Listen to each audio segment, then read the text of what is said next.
by the Parliamentary Broadcasting Unit in partnership with the Kenya Broadcasting Corporation. Lined up for debate and consideration on the floor of the House this afternoon for the members of the National Assembly, there are 4 motions that are lined up for consideration.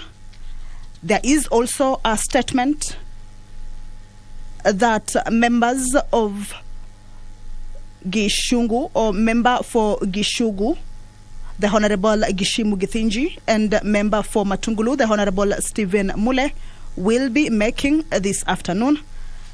On the motion, the first motion is a motion by the leader of the majority party on the adoption of sessional paper number 3 on the National Action Plan on Business and Human Rights, that the House adopts the sessional paper on the National Action Plan on Business and Human Rights.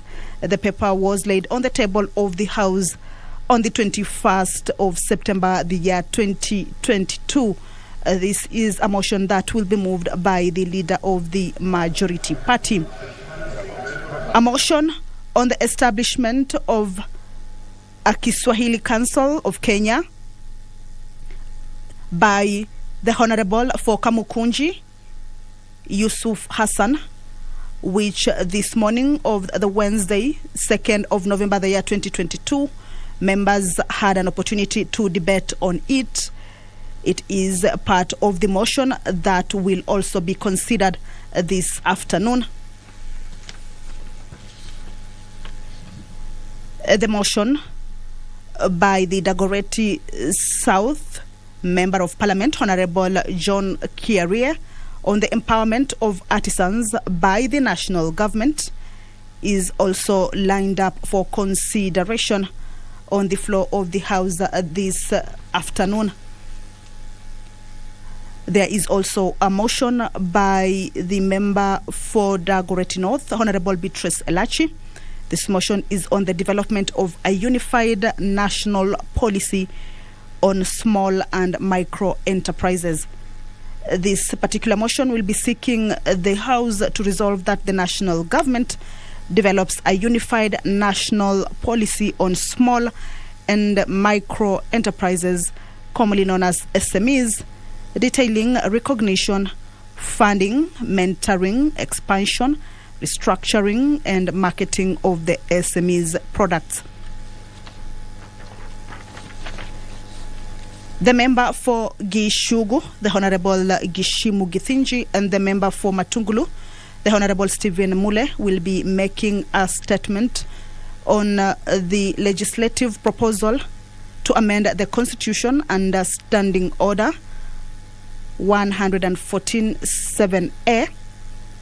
These particular statements will be seeking, it is on the legislative proposal and will be seeking to amend the Constitution to entrench the National Government Constituencies Development Fund, NGCDF, the National Government Affirmative Action Fund, that is NGAF, the Senate Oversight Fund, and the Economic Stimulus and Empowerment Fund in the Constitution.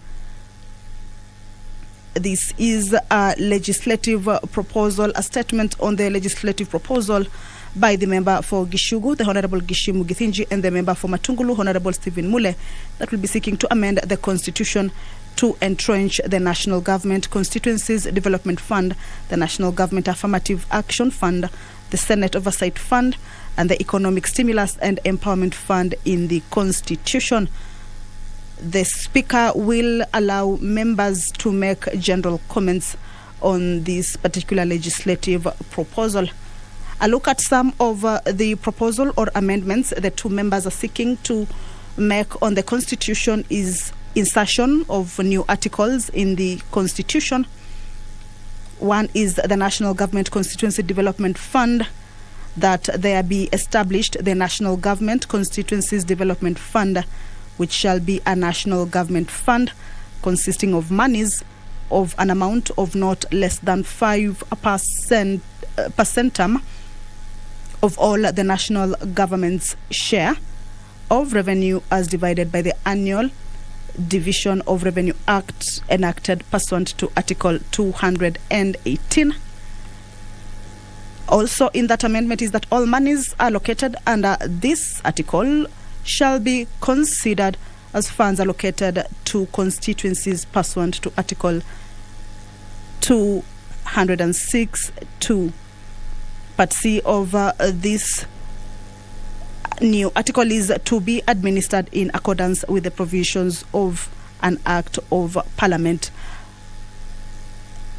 The Senate Oversight Fund, the members are seeking to there be established the Senate Oversight Fund, which shall be a national government fund consisting of monies of an amount of not less than 100% of all the national government's share of revenue as divided by the annual Division of Revenue Act enacted pursuant to Article 218. This is a legislative proposal that will be made by the member for Matungulu and the member for Gishugu. Speaker of the National Assembly, Honorable Moses Wetangula, is in the chambers. I will now hand you over for this live broadcast that is brought to you by the Parliamentary Broadcasting Unit in partnership with Kenya Broadcasting Corporation. My name is Kamche Menza. Good afternoon.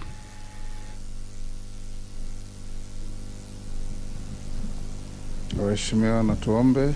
Ewe Mwenyezi Mungu ambaye kwa hekima na wema wako umeteua nyadhifa za viongozi na mabunge kwa ustawi wa jamii na utawala wa haki ya wanadamu, twakusihi ututazame kwa neema nyingi sisi watumishi wako ambao wameridhika kutuita ili tutekeleze shughuli muhimu za jamhuri yetu. Twakuomba ututeremshie baraka zako sisi tuliokutanika hapa, na utujalie tuyatende na kufikiria mambo yote yatakayofikishwa mbele yetu kwa njia ya haki na uaminifu, ili utukufu na sifa zako ziendelezwe, na ili kustawisha amani, ufanisi na heri ya nchi yetu na wale ambao haja zao umezikabidhi mikononi mwetu. Amen.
Honorable members, we have quorum, therefore we can transact our business.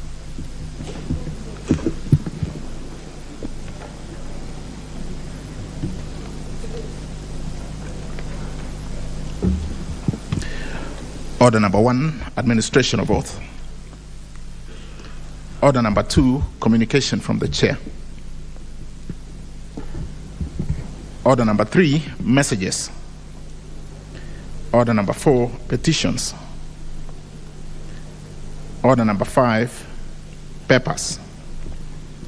Order number 6, notices of motion. Order number 7, questions and statements. Order number 8, hoja kubuniwa kwa Baraza la Kiswahili la Kenya, hoja kuamuliwa. Honorable members, hii hoja ilikuwa imemalizika katika kipindi cha mazungumzo ya bunge, na sasa ni kuleta swali ili muamue. Na swali ni kwamba tukitambua kifungu cha 7 cha katiba ya Kenya kinabainisha Kiswahili kuwa lugha pekee ya kitaifa na pia lugha rasmi pamoja na Kiingereza, na aidha kwamba serikali ina wajibu wa kulinda, kuendeleza na kukuza matumizi ya lugha za Kiswahili na za watu wa Kenya, kuwa vifungu vya 119 na 137 vya mkataba wa uanzilishi wa Jumuiya ya Afrika Mashariki vinawajibisha dola za Afrika Mashariki kustawisha na kuendeleza Kiswahili kuwa lugha ya mshikamano wa nchi wanachama, kwamba mkutano wa 21 wa marais wa nchi za Afrika Mashariki uliridhia Kiswahili kuwa moja ya lugha rasmi za Jumuiya ya Afrika Mashariki na kuwajibisha tume ya Kiswahili Afrika Mashariki, East African Kiswahili Commission, kuwezesha kukoleza matumizi ya Kiswahili katika kanda hii, na kwamba Kiswahili ni moja ya lugha rasmi za Umoja wa Afrika, na kwamba Umoja wa Mataifa kupitia UNESCO imetenga kila Julai 7 kuwa siku ya Kiswahili duniani. Tukifahamu nchi ya Tanzania iliunda Baraza za Kiswahili na la Taifa Batika mwaka wa 1967, na Zanzibar ikaanzisha Baraza la Kiswahili la Zanzibar Bakiza mwaka wa 2004 kwa madhumuni ya kukuza, kuimarisha na kuendeleza Kiswahili eneo la Tanzania bara pamoja na visiwa vya Zanzibar. Ikifahamika Kiswahili ni lugha asili kwa jamii za mkoa wa Pwani nchini Kenya, na pia Wakenya wengi ni wazungumzaji wa Kiswahili. Tukijua lugha ya Kiingereza ina nguvu sana katika mawasiliano rasmi ya hivyo kuchangia kudhoofika kwa lugha yetu ya Kiswahili.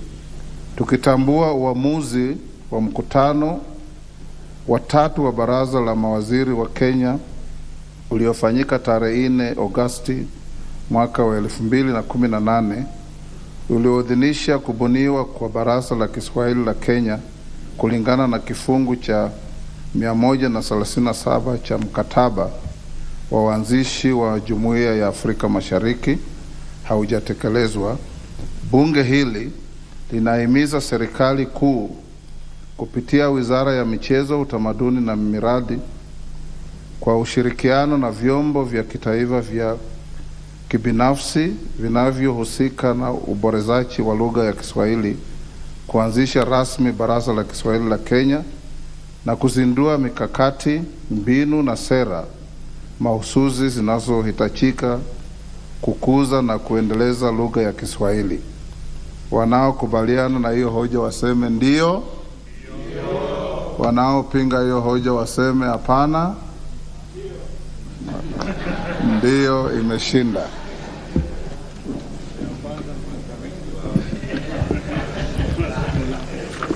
Next.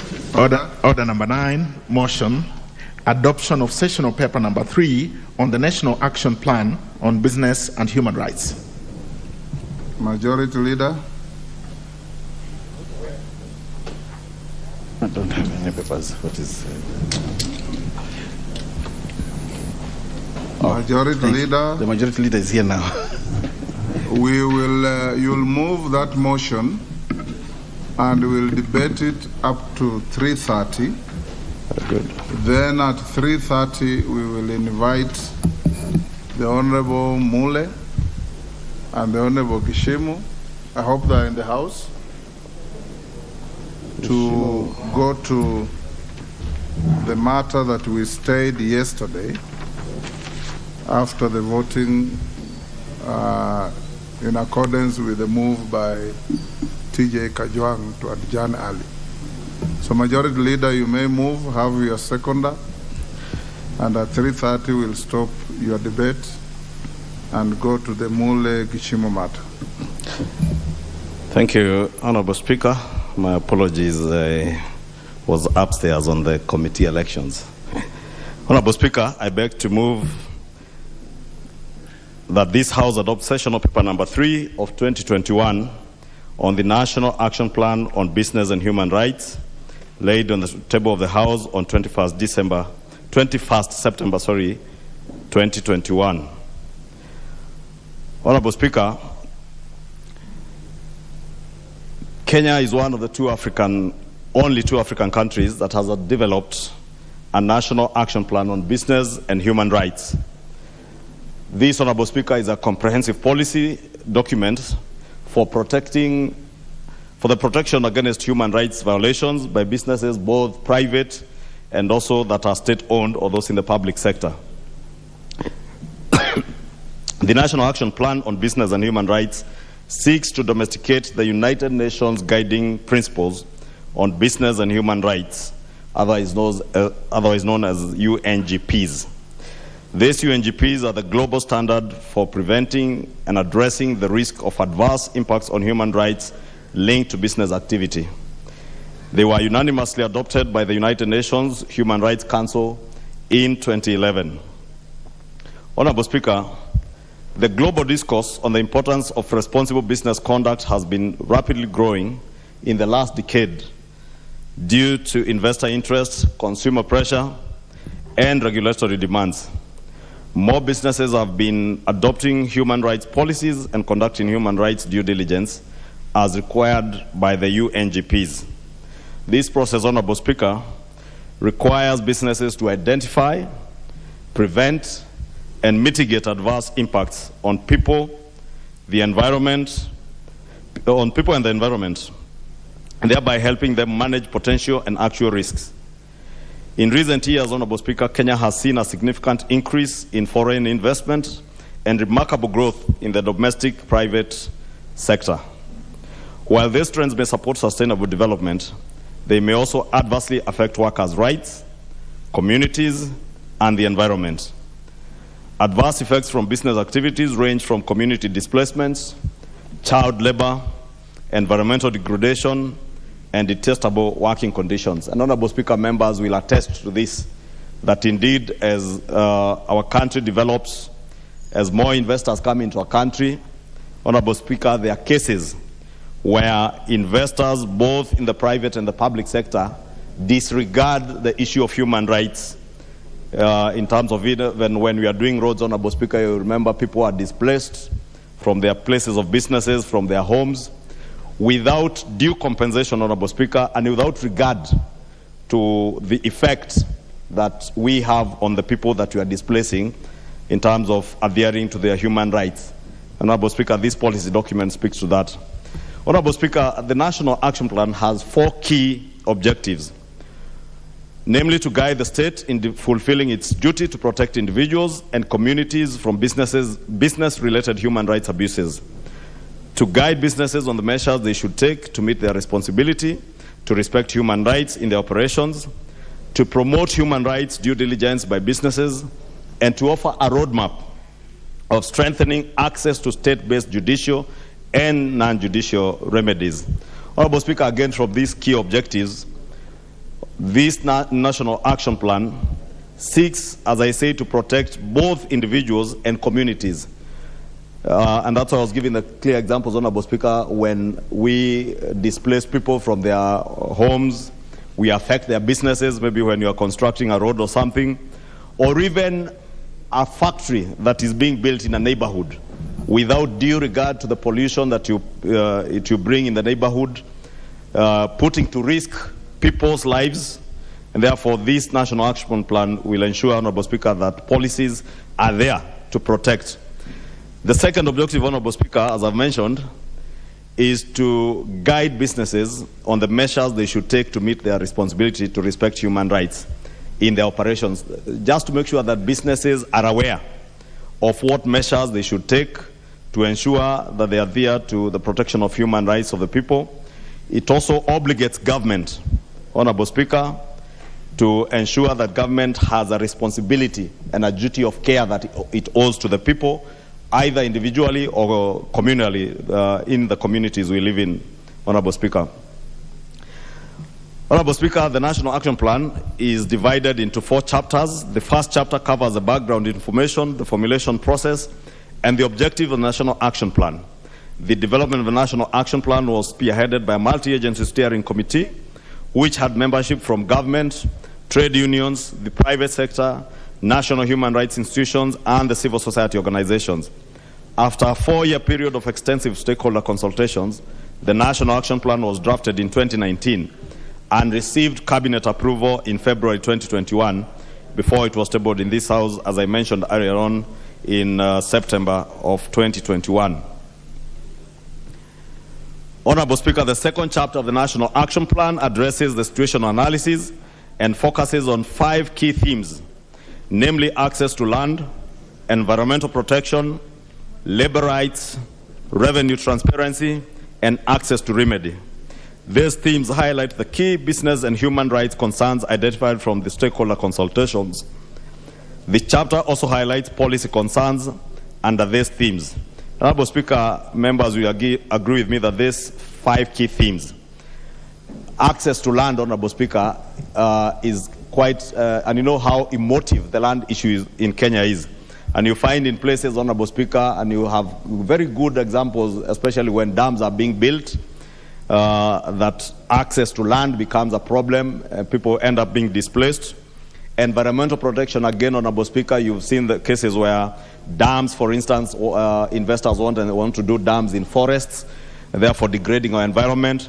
And that environment has a bearing on our rights as communities and as individuals who live around those areas.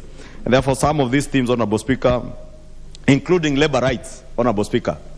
And Honorable Speaker, you bear with me, there are certain nationalities who have heavily invested in our country, Honorable Speaker. I'm just avoiding to mention names of friendly nations, Honorable Speaker.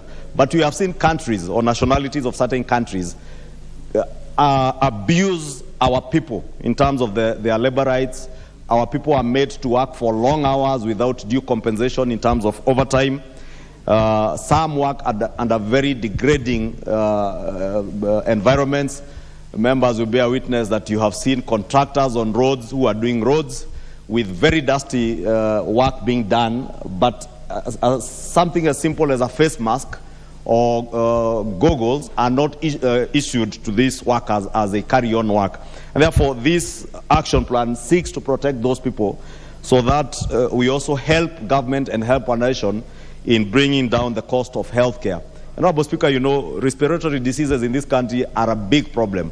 And some of those diseases emanate from investment activities or the activities of our investors who disregard all manner of human rights and therefore subject their workers to inhumane working conditions. People work without masks. People are working in factories where they are mixing chemicals without respiratory safety gear to protect their respiratory system, Honorable Speaker. And they end up, at the end of the day, Honorable Speaker, contracting diseases.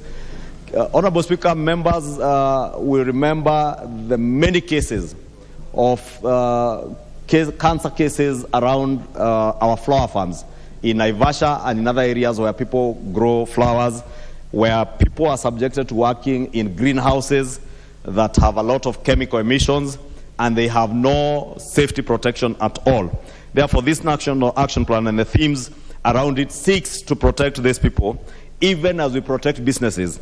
It also ensures, Honorable Speaker, that people have remedies, both judicial and non-judicial remedies, that if investors or if a government agency, a state-owned corporation or a privately owned corporation harms people's health or even their environment, the people individually or as a community have recourse, either through the judicial system or other non-judicial remedies that will ensure that they are adequately compensated, Honorable Speaker. Honorable Speaker, the third chapter is the policy actions that have adopted the 3-pillar framework of the UNGPs, namely the state duty to protect human rights. As I said, the state has a duty to protect human rights, both individually and communally. 2, the corporate responsibility to respect human rights. As I mentioned, that our corporates, both state-owned and private, have a responsibility to respect human rights. And 3 is access to remedy. As I was mentioning, that should your rights be contravened, whether you're a worker, whether you're a community, you remember cases in point, the case in point of oil spillage in some river in Makueni. That community in Makueni ought to have some remedy, Honorable Speaker, in law, and this policy addresses some of those things. The chapter also details key policy priority areas that the government will focus on for the next 5 years in a bid to ensure that all businesses, including state-owned enterprises, respect human rights. Therefore, Honorable Speaker, that's what I'm saying. Even our state-owned agencies, like the road agencies, Kera, Kura, Kenha, when they are building roads, whether it's Kengen that is extracting geothermal energy in Olkaria or in Menengai or wherever else, they have to respect human rights. They don't have the impunity that because they are state-owned, then they are excluded from the respect of human rights. The policy, Honorable Speaker, the policy actions under Pillar 1 on the state duty to protect human rights include the introduction of human rights due diligence requirement for businesses before licensing. That now before you license a business, the state will ensure that they have done some due diligence on how well that particular business adheres to the protection and respect of human rights. The use of public procurement systems to promote human rights, again, that's something, again, members could also think about, even as we seek to begin our work in this 13th Assembly in terms of legislation. We may think about even legislative interventions on how we will incorporate human rights due diligence as part of the public procurement systems to ensure that every other corporate, be it private or corporate, that is getting government, for instance, from government, have a duty and a responsibility to ensure that they protect human rights. And maybe it could be something that they get a score on, just like we get financial scores and technical scores when we are evaluating our public procurement bidders. Maybe something we could look at, Honorable Speaker, and I want to challenge members to think around those issues, especially on public procurement. Honorable Speaker, the alignment of all trade agreements to international human rights standards is also another issue. The development of guidelines for non-financial reporting under the Companies Act. Again, Honorable Speaker, you remember in the 12th Parliament, we enacted the company laws. There's also an opportunity, and I'm only mentioning this to give members, especially our new members, ideas on some of the key areas that you could borrow ideas from to develop bills that will not only place you in good standing with your constituents and the nation, but also borrow from such policies that you can introduce amendments to the company laws that we passed last year to ensure that there are guidelines on non-financial reporting on how well either state or non-state actors in the corporate world adhere to human rights. The other thing is the strengthening of oversight mechanisms such as the Labor Inspectorate to ensure that our Labor Inspectorate Department, Honorable Speaker, is well empowered and well resourced to ensure that they are able to ensure that all our corporates do adhere to the protection of human rights. And again, Honorable Speaker, and I'm sure I have seen the newly appointed Minister or Cabinet Secretary in charge of Foreign Affairs, the Honorable Alfred Mutua, has already taken, as he said during vetting, his trip to Saudi Arabia. But I really want to challenge this House that we have a duty to protect those of our young men and ladies who are working in the Gulf states from the abuses that we have seen. And it is such national action plans that will guide us to formulate even laws that will protect our labor force, Honorable Speaker. The other thing, Honorable Speaker, is the development of a natural resource revenue management policy and the expedition of land, adjudication, and registration processes. Honorable Speaker, I don't need to belabor the question of land. Members do know and are aware of how emotive the issue of land is. And maybe we have laws that we have not respected very well. You will find in our neighborhoods, Honorable Speaker, somebody comes to build a factory that has emissions that are harmful to children. And these things are being done in neighborhoods, in residential areas.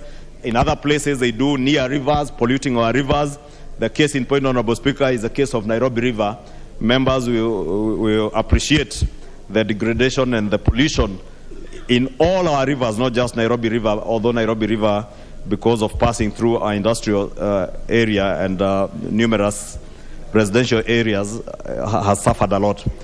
Lastly, Honorable Speaker, the policy action plan under Pillar 2 on the corporate responsibility to respect human rights include developing guideline tools for businesses on their duty to respect human rights, requiring businesses to adopt human rights policies, encouraging proactive disclosure by businesses on their human rights impacts, and requiring businesses to cooperate with government agencies and other stakeholders in facilitating access to remedies for business-related human rights violations.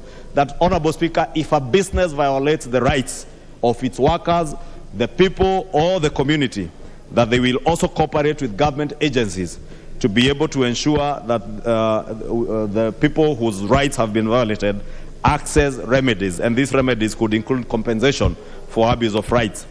Honorable Speaker, the policy action plan actions under Pillar 3 on access to remedy include promoting the use of alternative dispute resolution mechanisms, strengthening the national legal aid program, and creating awareness of the judicial and non-judicial remedies available to victims of business-related human rights violations. Again, Honorable Speaker, as I mentioned, we are looking at both judicial and non-judicial, and that's why Pillar 3 speaks to the alternative dispute resolution mechanism, so that where corporates abuse the rights of communities or a people, people don't necessarily have to go to court. They could engage in non-judicial processes and alternative dispute resolution mechanisms to be able to ensure that people get remedy. Honorable Speaker, the fourth and the last chapter of this National Action Plan provides the implementation framework of the policy, and it proposes the establishment of an interagency implementation committee to oversee the implementation of this policy.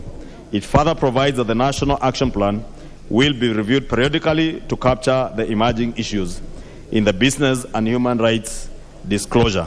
Honorable Speaker, I beg Honorable Speaker to move that this House then adopts this sessional paper, number 3 of 2021, which, Honorable Speaker, members being able to peruse it as it's already in the table office, will see the work that went into the production of this particular policy plan and how beneficial it is to our communities and also to the business community in the country. Honorable Speaker, with those, I beg to move, and I want to ask my Deputy Leader, the Honorable Mbaya, to second.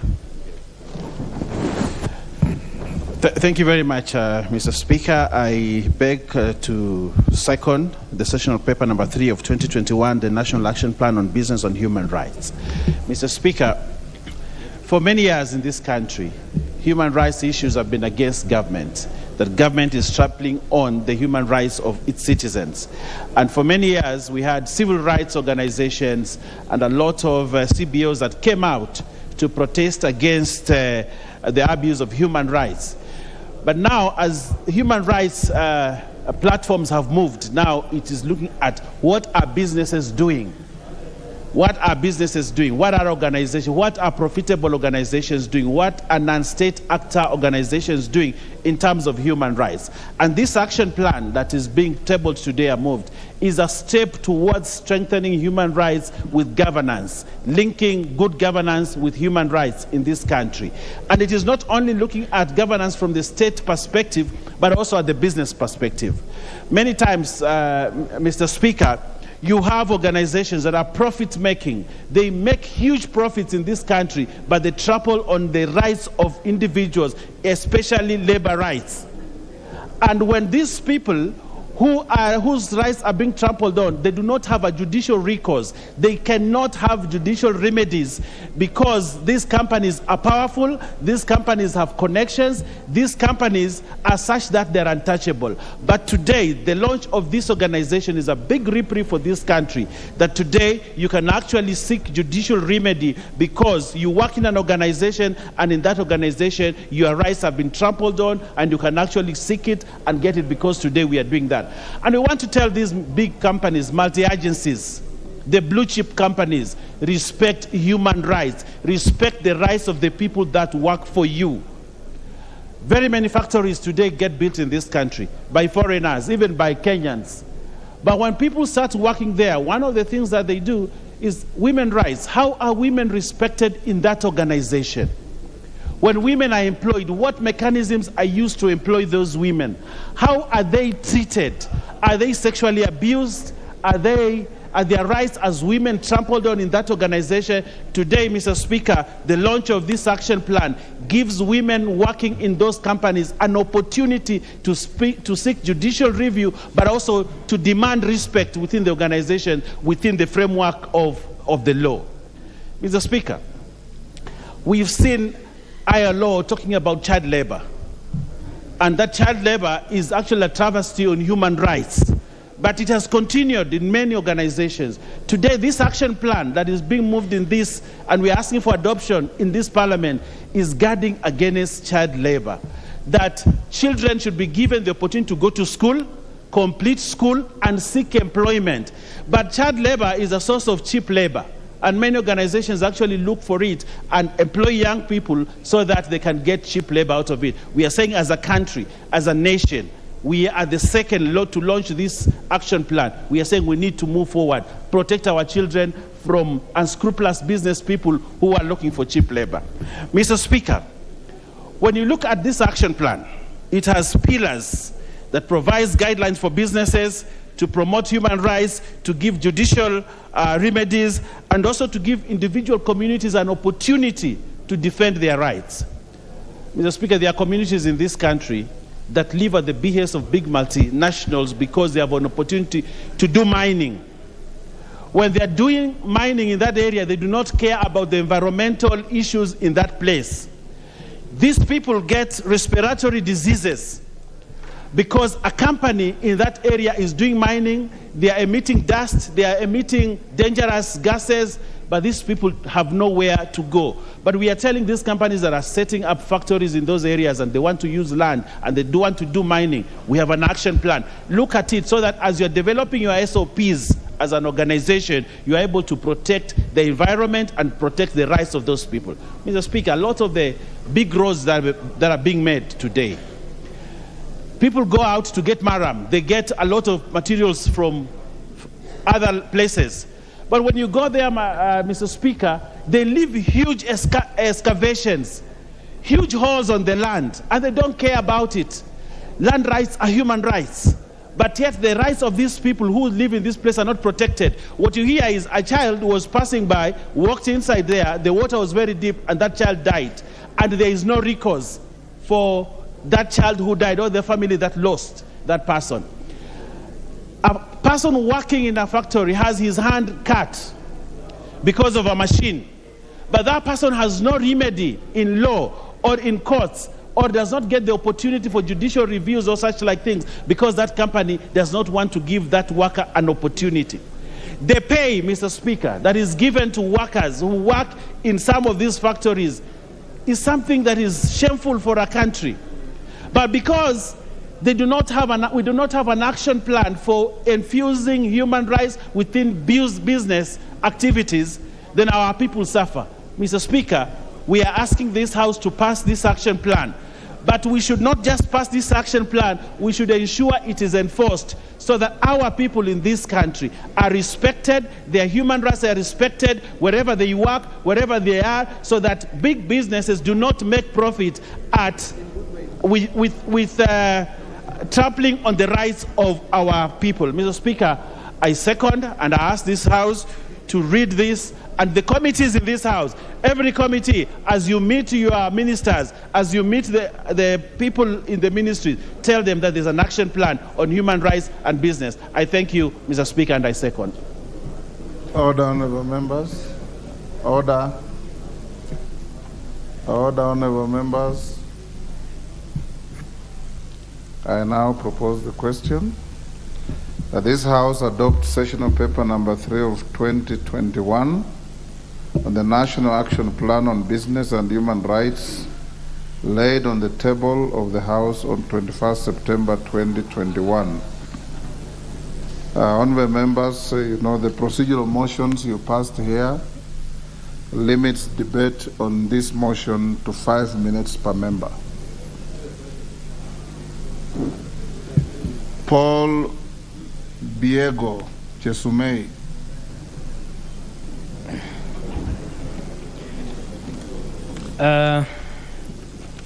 Thank you, sir. Thank you very much, Mr. Speaker, sir, for according me this privilege and honor to make my maiden speech. I've really waited for this opportunity, and thank God the opportunity has been got. It goes without saying that the real honor is to the great people of Chesume constituency, who in their wisdom accorded me the opportunity to be part of the 13th Parliament by immensely electing me to represent them. My name is Paul Kibichi Biego. I want to congratulate you, Mr. Speaker, and your deputy for winning the confidence of this House to lead the legislative agenda, and as I also extend my congratulations to the members of this House as we seek to join hands to make substantive deliberations. I thank God for the far that He has brought me, and I also thank my family, more so my wife, who unconditionally supported my ambitions and aspirations. I also am not also forgetting my campaigners who came together in large numbers to form Team Polo, in which we collectively combed villages and homesteads seeking votes. Furthermore, I wish to convey my gratitude to our party UDA and Kenya Kwanza family led by His Excellency Dr. William Samoei Ruto, and I confess that the party's ideals and manifesto not only resonated with me, but also with the people of Nandi and Kenyans at large. As Martin Luther King Jr. once put it, even if it falls your lot to be a street sweeper, go out and sweep streets like Michelangelo painted pictures, sweep streets like Handel and Beethoven composed music, sweep streets like Shakespeare wrote poetry, sweep streets so well that all the hosts of heaven and earth will have to pause and say, here lived a good street sweeper who did his job so well, and today I stand tall and firm to live up to those words. I seek to be the best in my representation to the great people of Chesume constituency. Mr. Speaker, sir, my constituency is located in Nandi County and an area of astute agricultural background, and as I stand here, I stand on top of dilapidated roads in which I seek to be the solution for my people, for them to be able to move their products from the villages to the markets. Worst affected, amongst many others, are the tea farmers, who are having an horrendous task faring the same due to bad roads, as over the past few days we've witnessed not less than 3 lorries overturning as the drivers are unable to navigate through the bad roads. Just to mention a few roads within my jurisdiction which need urgent attention is the Baraton Samo, Chemuswa Danger, Kimondi, Kaiboi, Lelmokwa Ngechek, Belekenya Masaba roads, amongst others.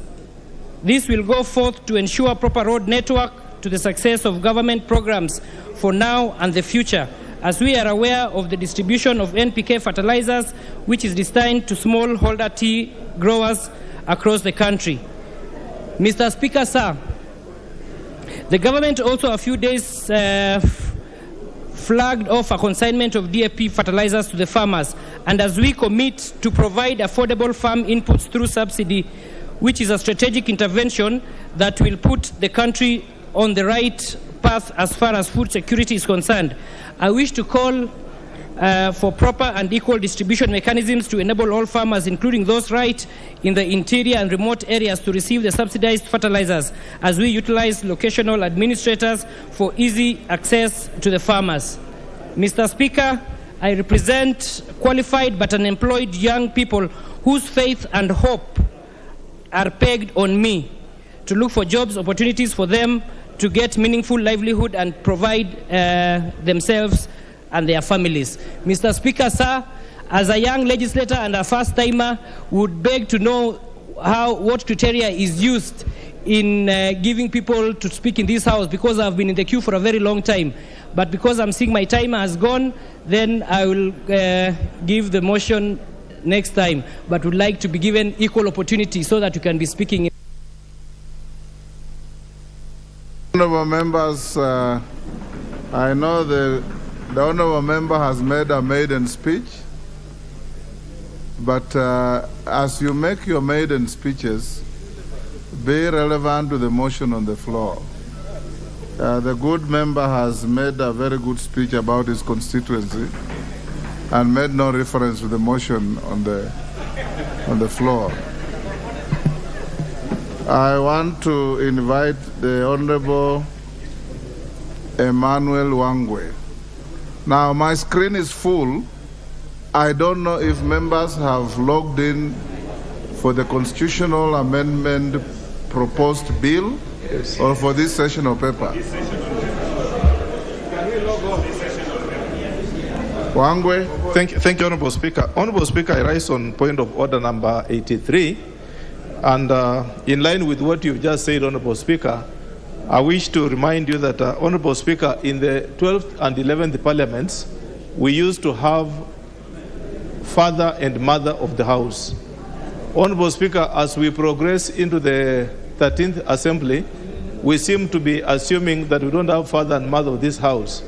I would wish, Honourable Speaker, to take this chance to request you that you nominate for us the father and mother of the house who will help to mentor the young legislators, so that, Honourable Speaker, in line with the practice of the CPA, so that we are able, some of these issues which you are raising in terms of procedures and processes, which are not gathered for in the constitutional, in the standing orders, Honourable Speaker, can be taken care of. Honourable Speaker, as I raise that, I may maybe just make a slight contribution using this chance also towards the session paper which has been proposed.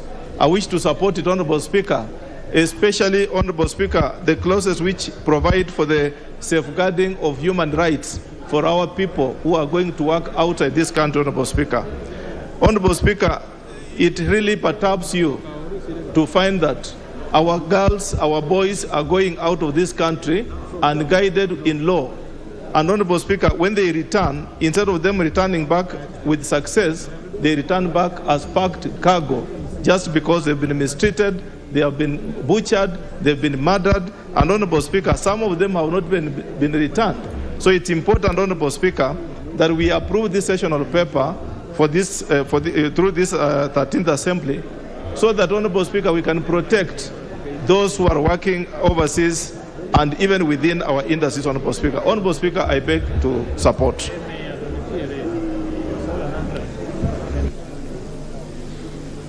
Honourable Kosgei. Is it called Kosgei?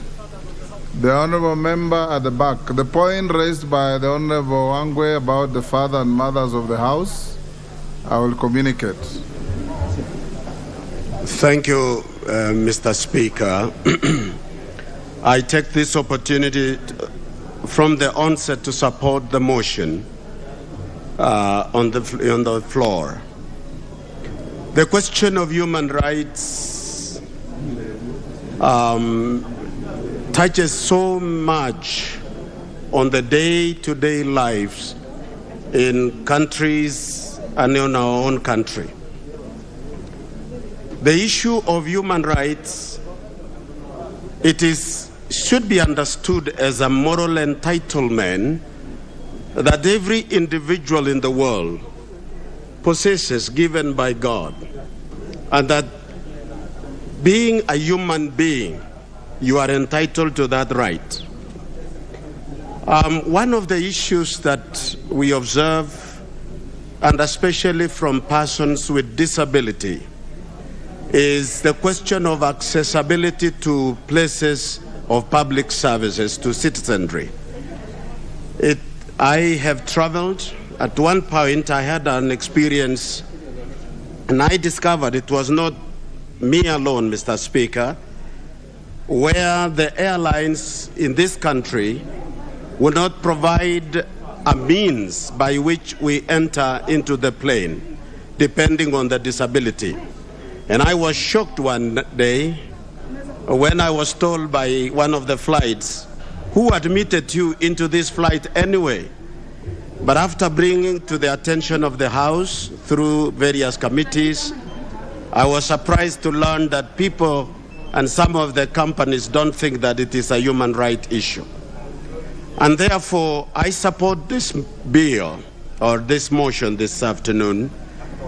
And we want to address so many issues that once this will be enforced. So, Mr. Speaker, I support the motion.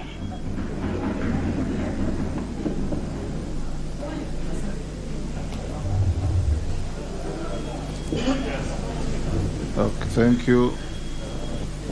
The Honorable Kahindi Katana. I don't know if you want to contribute on this motion or the constitutional issue.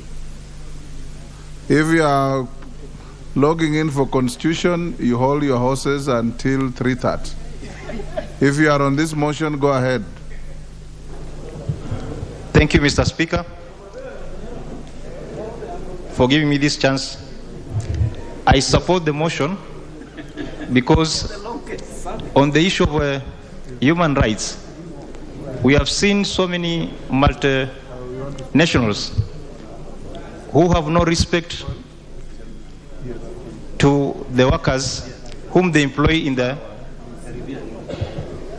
in their companies. Mr. Speaker, it is so sad that especially young women who have been employed in these areas, they become prey for the managers or the supervisors. They abuse them sexually.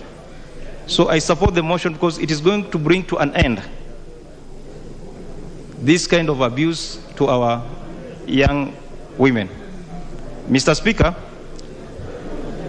these companies also, once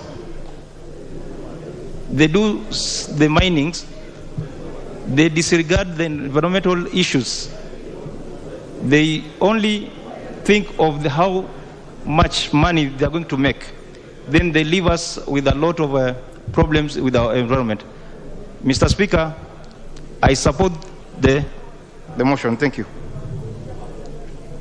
Order, honorable members. Order. Order, honorable majority leader and your team.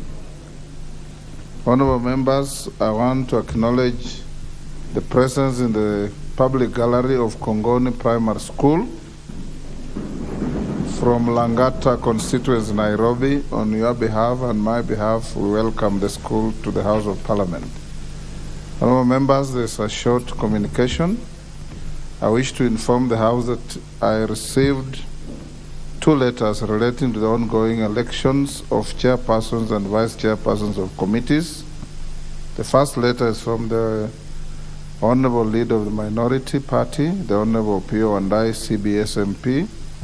The second one is from the member for Kipipiri, the Honorable Wanjiku Muhia MP. In this letter, the Leader of the Minority Party sought postponement of elections of chairpersons and vice chairpersons of the Public Investments Committee on Commercial Affairs and the Departmental Committee on Energy from tomorrow, Thursday, 3rd November 2022 to Friday, 10th November 2022. The deferment is informed by the need to reorganize membership of committees in line with Standing Order 174 in view of vacancies arising from the elections of the chairpersons and vice chairpersons of departmental committees. On her part, the Honourable Member for Kipipiri, the Honourable Wanjiku Muya, MP, notified me that she is a member of the Select Committee on Regional Integration, where she will be vying for position of chairperson in the election scheduled to take place on Friday, 4th November 2022. She was concerned that the Joint Parliamentary Committee on Elections of IALA, which she co-chairs, would be retreating in Mombasa on Friday, 3rd November 2022, to consider matters with the statutory timelines. That will disenfranchise her in the elections proceeded if the elections proceeded as scheduled. The member therefore sought the intelligence of the Speaker to reschedule the elections from Friday 4th to Thursday 3rd November 2022 in order to enable her to participate in the elections and thereafter proceed to attend the ad hoc committee meeting.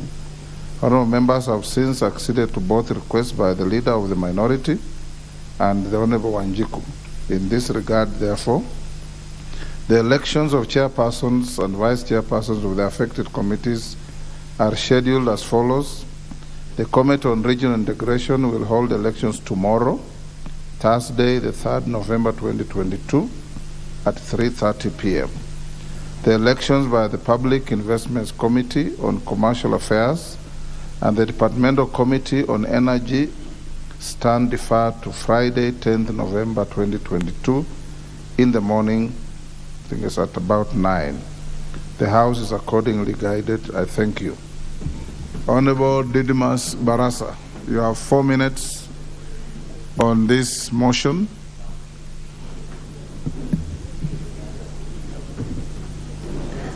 Thank you, Honorable Speaker, for giving me this opportunity.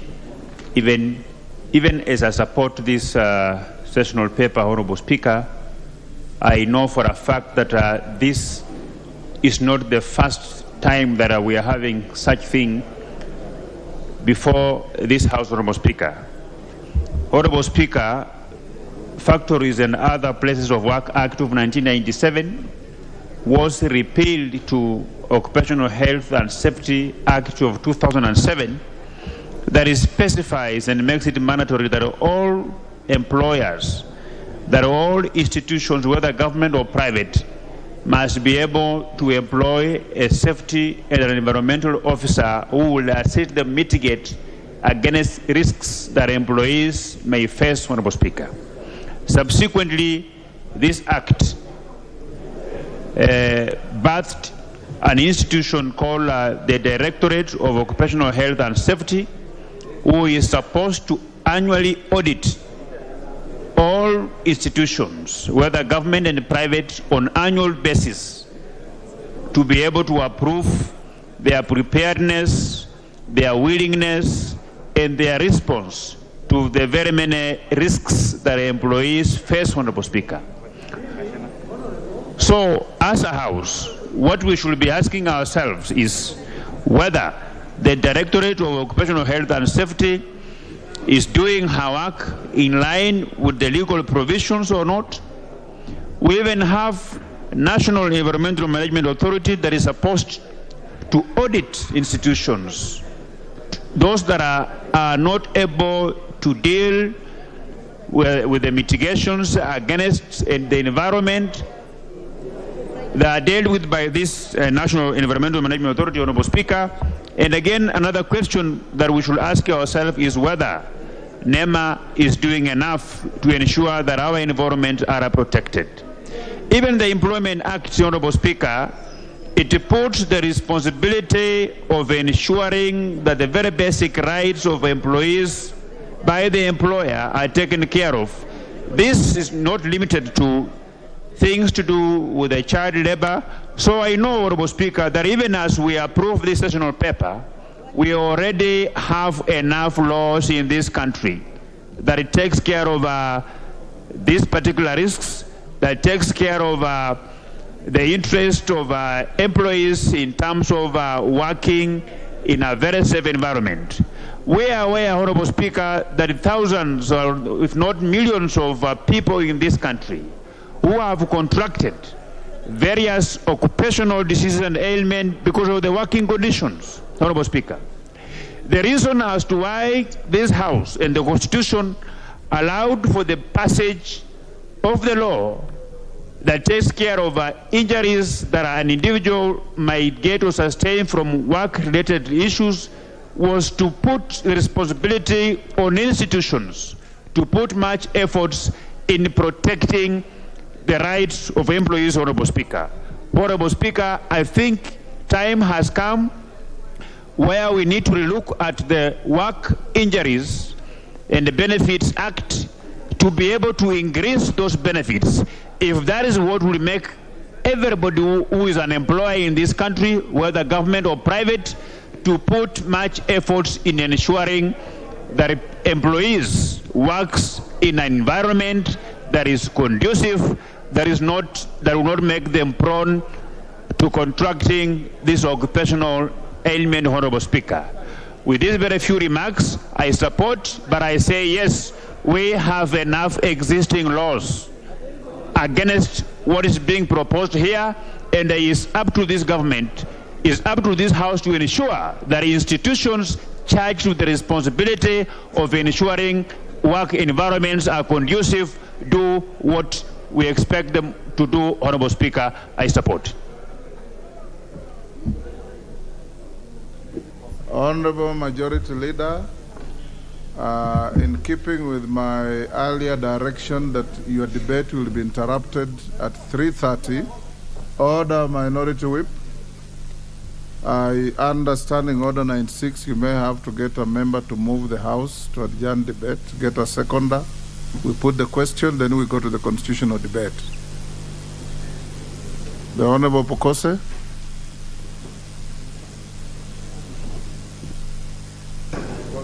Thank you, Honorable Speaker. Honorable Speaker, I move understanding Order 96 that we adjourn this debate, considering that you had you had given initial direction that the House will be able to adjourn so that we can deal with the constitutional matter. This is a very important matter on the planned action on this sessional paper number 3, and we'll be able to discuss it further. So I move and ask Honorable Ndindi Nyoro to second. Honorable Ndindi Nyoro, give him the mic. Mr. Speaker, I second. Order, honorable members. Honorable Minority Whip, you seem to have had a good lunch. Honorable members, in accordance with the Standing Order 96 and the provisions therein, I beg to put the question that debate on the motion at Order number 8 do now adjourn. As members of that opinion say aye. Aye. Will those of the contrary opinion say nay? The ayes have it. That motion is consequently put in abeyance. It will be back on the order paper either tomorrow or Tuesday. We'll now move to the pre-publication debate on the constitutional bill proposed by the Honorable Mule and Honorable Gishimo. Clerk. Statement on the legislative proposal to amend the Constitution under Standing Order 114(7)(a). Honorable members, I did indicate to you yesterday the Honorable Junet, please have some order. I did indicate to the House the purport of this debate. It's a pre-publication debate. It has no vote at the end. All members who have issues have received representation from the member for Dagoretti South, for example, that he has an issue he wants to ride on to the proposed bill. Debate the statement, put your issues. We have in this House a drafts team from our draft section that will pick your ideas as you debate and eventually share with the proponents of the bill to see whether they can find a way into improving the bill. Those with ideas that you would want to share directly with the Honorable Mule and Gishimu, after your debate, you can do so.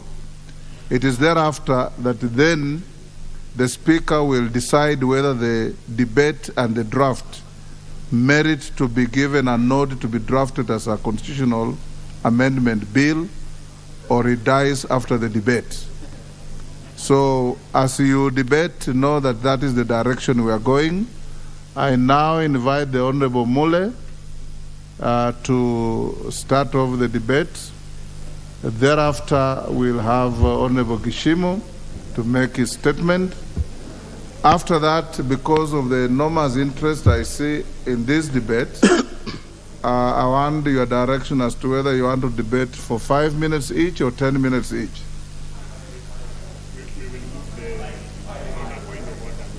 Yes.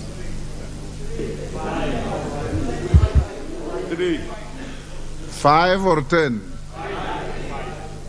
Okay, let's hear the members, then I'll give you direction. Honorable Mule. Thank you very much, Mr. Speaker, for this opportunity, and I want to thank all the members. For us, I and my colleague, Honorable Kishimo, for the support you gave us through your signatures to get where we are. Members, this is one of the moments whereby I know every member wants to be part and parcel of this. And I will give some insights, and then Honorable Kishimo will give us the roadmap on how we need to move from now so that we can get to the tail end and make sure that the National Government Constituency Development Fund and the rest funds we are proposing are completely within, and they have earned a place at the Constitution of Kenya. I want to remind members the journey for the former so-called CDF began in 1999 with Honorable Engineer Karue, whereby he had proposed, and it was not easy until sometimes later in the year 2000, when this House passed the act to make sure that we have Constituency Development Fund.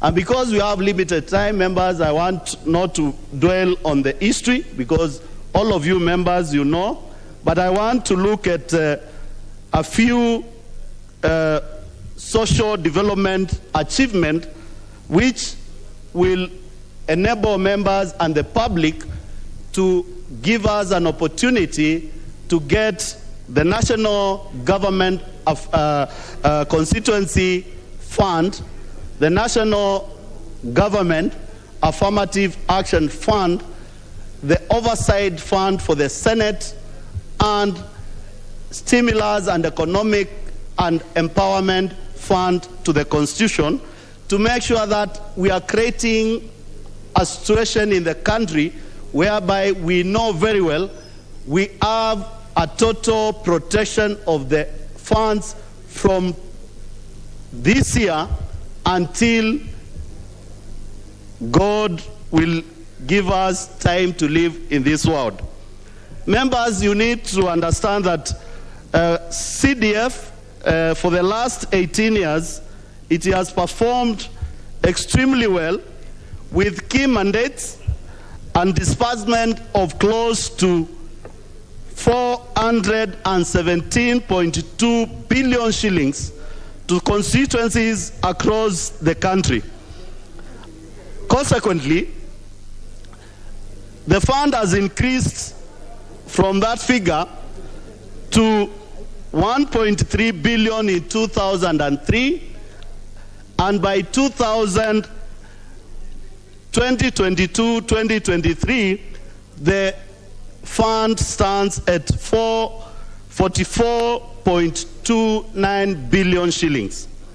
Members, I know you know exactly what CDF has done on the ground at the grassroots level, and I just want to put to the public and members in this house why we need to protect this fund and the other funds to make sure that we move forward and Kenyans and the future of this nation, and especially the constituency we develop, are completely safeguarded.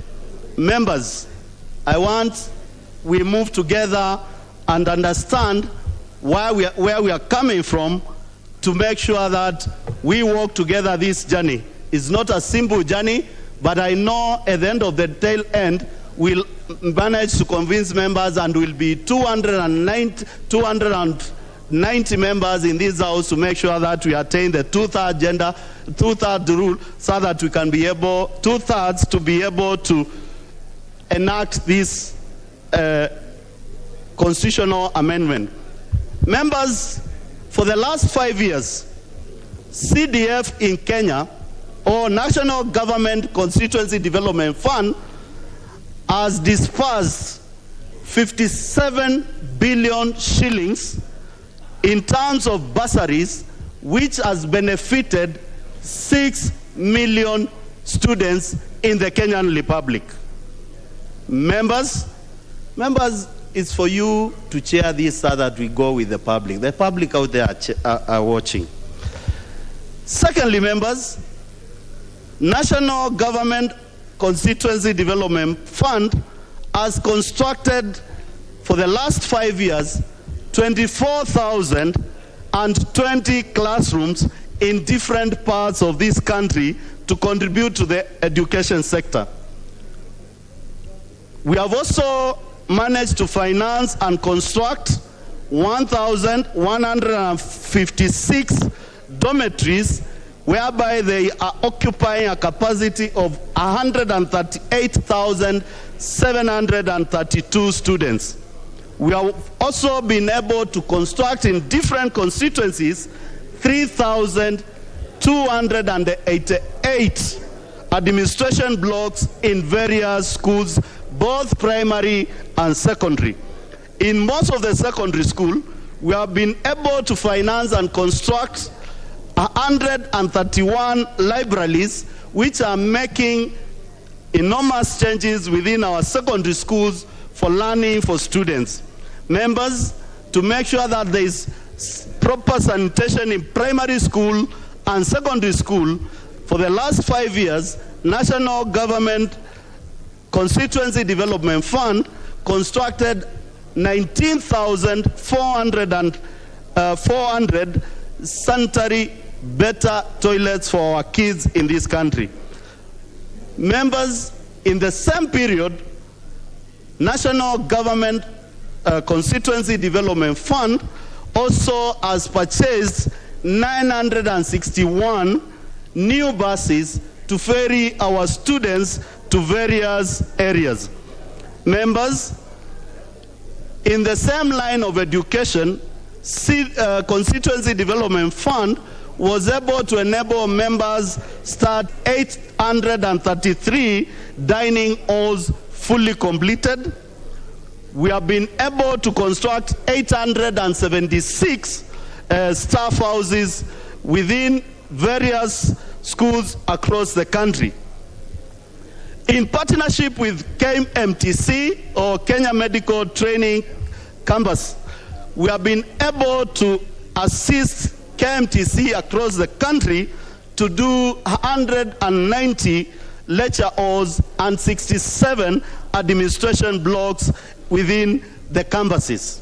Members, you know very well, quite a number of members have been able to partner up with the government to put up TTIs, Treasury Technical Institute, in various constituencies, and at the same time we have been able to do 10 lecture halls in those TTIs and 71 administration blocks. In the last 5 years, members, as members of parliament, you are able to allocate at least 57 billion shillings to bursaries to make sure that we keep students in school. As you are aware, members, at this moment, I know every member in this house is under pressure from the public and the community and the constituency we represent to make sure that students are in school and they are in safe hands. Mr. Speaker, in the security sector, This fund has been able to give us an opportunity to create national government administration offices totaling to 193, assistant chiefs and chiefs offices totaling to 2,102, police posts for security in our constituencies totaling to 1,091, new police staff houses 350, and new facilities within. Mr. Speaker, and I want to inform this House, this is one fund whereby it has elevated students who have not been able to understand they will make to the end through education. We should be proud as a House, and I want to announce to you that National Constituency Development Fund funded to completion of 8 commercial pilots who are flying high-end aircrafts in the country and in the world using CDF. What else are we looking for? I spoke with one of the pilots the other day, members, and this is a very fascinating story. And this pilot is willing to come and give testimony from Form 4 all the way to become a commercial pilot of Boeing 787. He has been enabled that by CDF. Members, this fund, it is a fund which has earned itself a place in the Constitution. And why we had to sit down and discuss quite in length with members, with my colleague, is to see we stop the people and the busybodies who are trying to kill the noble ideas which had been started by our colleague, Honorable Engineer Karue.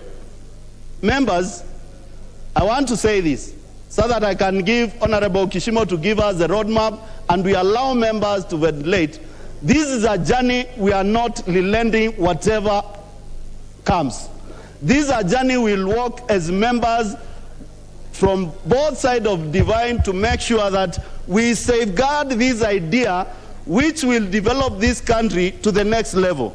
Members, I know we are also carrying on board the national government affirmative action, which is taking care of the opportunities to our women reps in this House. We are also thinking outside the box to make sure that the senators have a fund which they can use to make sure that they oversight the counties. We stop the menace of corruption and looting of county monies from the counties through rogue administrations within the counties. And lastly, we are also looking forward whereby we have economic stimulants and empowerment fund which will take care of the women, the men. And when I say the men, some people are looking at me as a man. There are quite a number of men out there who need support from government, who need to be empowered to deal with the girl child, who need to be empowered to make sure that they complement the girl child when they marry, they are at the same level. Members, the same empowerment fund will carry along board people living with disability in this country, and we make sure that people living in disability in this country, they feel that they are part and parcel of the economic power in Kenya, and they can have a stake at economic building in this country. So, members, I want to urge you, as we debate today, we and my colleague, we want to hear your views, how we can improve on this, so that we can get into the second stage, and I can assure you we are ready and we are equal to the task to amend the Constitution through parliamentary initiative without spending a single penny from the public, through this House. Through this House. And that is the power we have been given by the public when they elected us in August. We must change the way things are done in this country. We must put the authority and the power we are being given by the people to make sure that we safeguard them. Mr. Speaker, I want to rest my case there and request my colleague, Honorable Kishimo, who we are ready to walk to this journey. I know it will not be a walk in the park.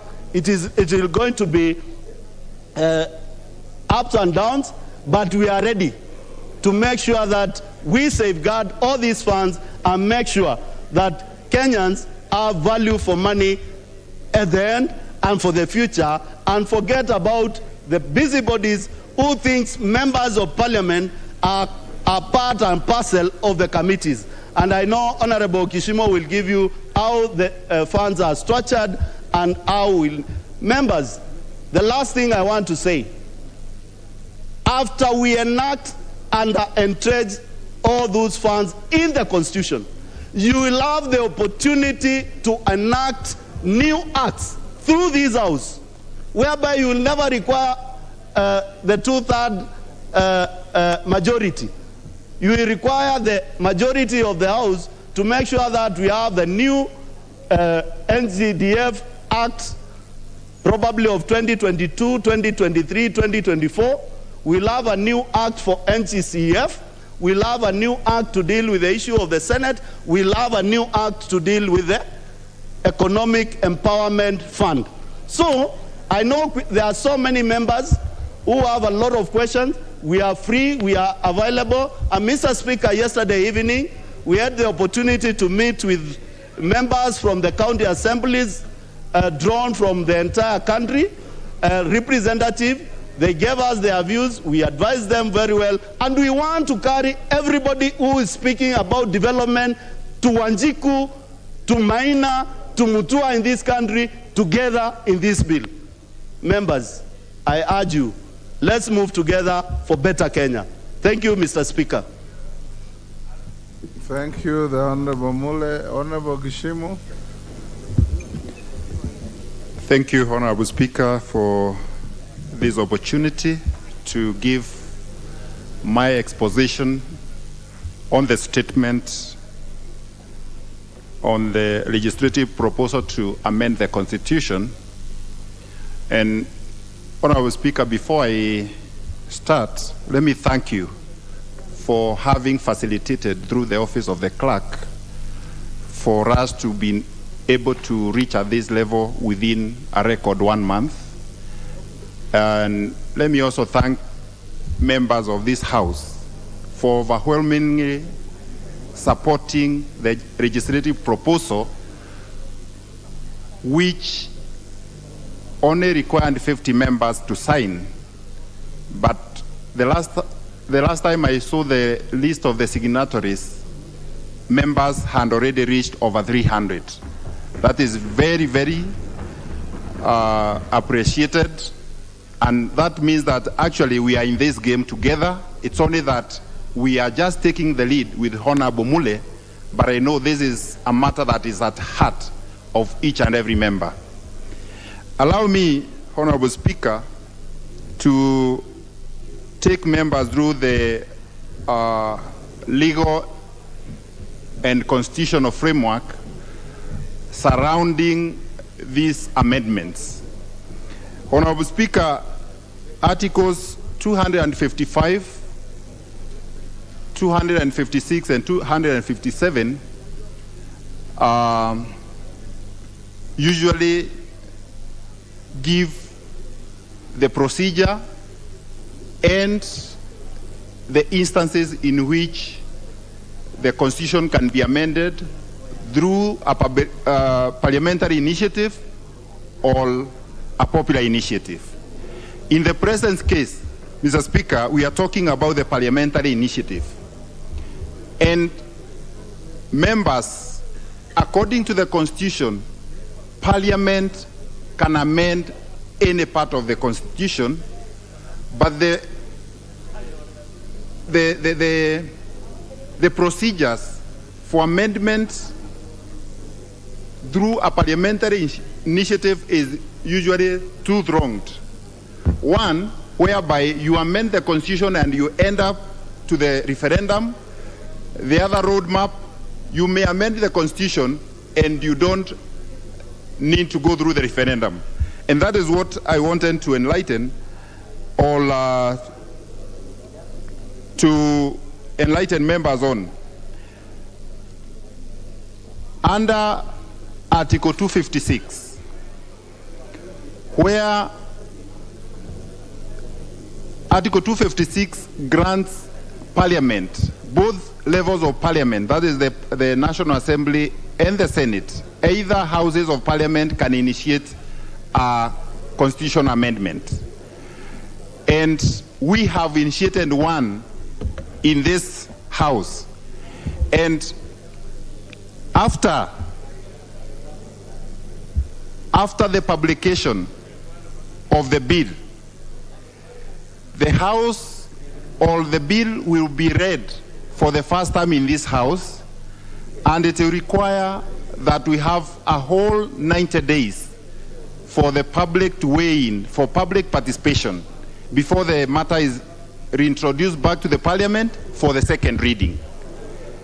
And in both instances, that is the second reading and third reading, the threshold to pass a bill to amend the Constitution is 2/3 majority in both houses. If both houses pass the bill, then the two speakers of the National Assembly and the Senate will pass the bill to the President for assent with a certificate.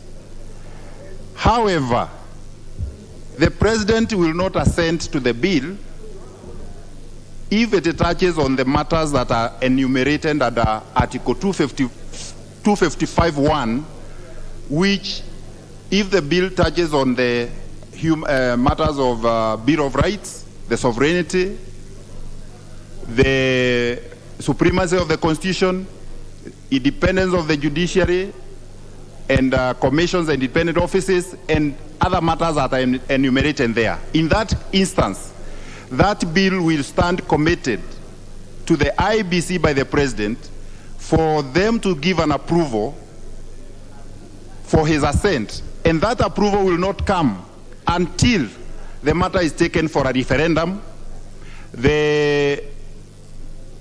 And the requirement in that referendum is that at least 25% of the registered voters in more than half, in half of the counties shall have voted with a majority of the members giving a nod to the bill.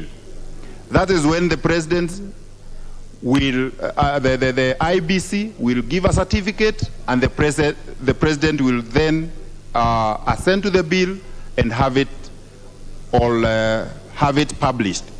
However, in our case, we have tried to avoid that route, because we have avoided to touch on all the matters that are enumerated under Article 255(1), whereby we are not touching on any one of them. So our case is that this matter will end up with both houses of Parliament. Then both speakers of Parliament, should we reach the requisite 2/3 majority, will present the bill to the President for assent. And Mr. Speaker, on the matter, on the roadmap that is provided under the standing orders, as you've already guided this House, today we are not debating this bill for any vote or for any resolution. We are just giving the House an opportunity to give general comments, which will later be collated and taken into account by the committee that will be given the responsibility to take this matter forward, which your Honorable Speaker has already given, that NGCDF committee will be steering further discussions in the matter. Honorable Speaker, and for the interest of the members, towards the tail end of the 12th Parliament, the Procedure and House Rules Committee, which is under the leadership of the Speaker, presented to this House the amendments to the standing orders, and that is how standing order number 114.7A was introduced in this House because of the importance of constitutional amendments. The roadmap towards an amendment of the Constitution was given preference in that amendment. And one of the areas, or actually the first step, is to have a legislative proposal, which we've already have before this House. The Speaker has already allowed members to make, or the sponsors to make statements, which we are already making, so that members can weigh in and give their general comments.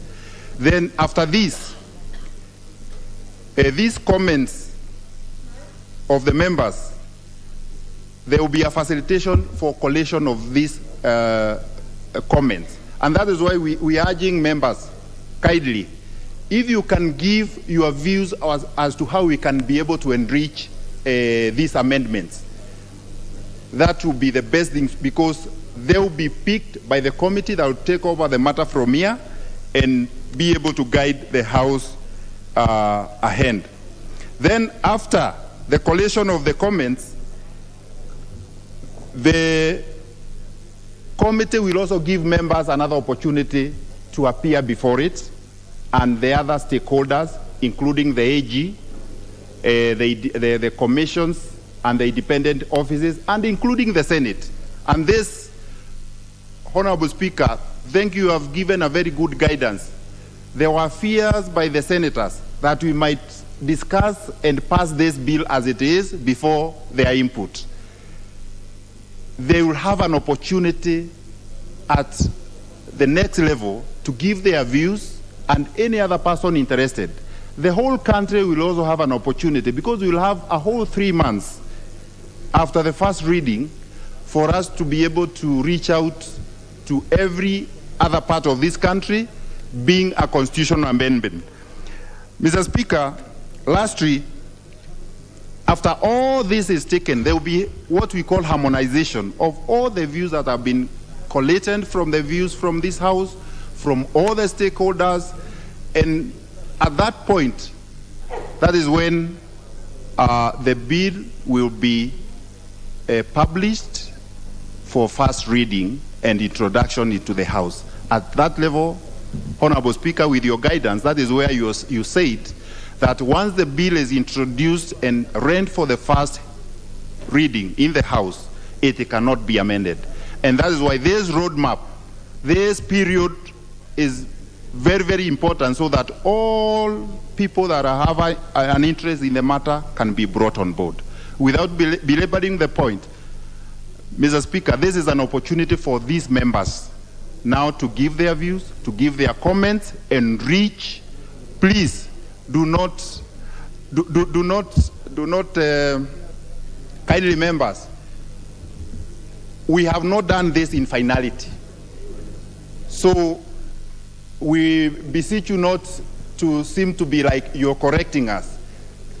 Appear to be like you are enriching the debate, you are enriching the proposals that we've come up with, so that we can have the best for this country. We protect CDF, GAF, and introduce 2 other funds which are very critical in this country. As I wind up, Honorable Speaker, let me also give some insight in the matters that were in court. The first matter that was in court was the one that was challenging CDF Act of 2013, not NGCDF. Those are 2 different funds. CDF is the one that had been introduced and was overlapping with the functions of the counties. And the Supreme Court said that the CDF Act was offending the Constitution because it was actually purporting to perform some of the functions of the county. The other reasoning of the Supreme Court was that the way it was couched, it is like CDF was meant to dip into the jar of the consolidated fund and get money from there, therefore creating a third tier of government. I think to some extent, agree with some of their reasoning. But now, in the wisdom of this House, NGCDF Act of 2015 was enacted. That aligned the fund with the national government functions. And I believe we have a good case in the High Court. There is a High Court case number 178 of 2015, Honorable Speaker. I will not give comments on it. Otherwise, I would be taken to have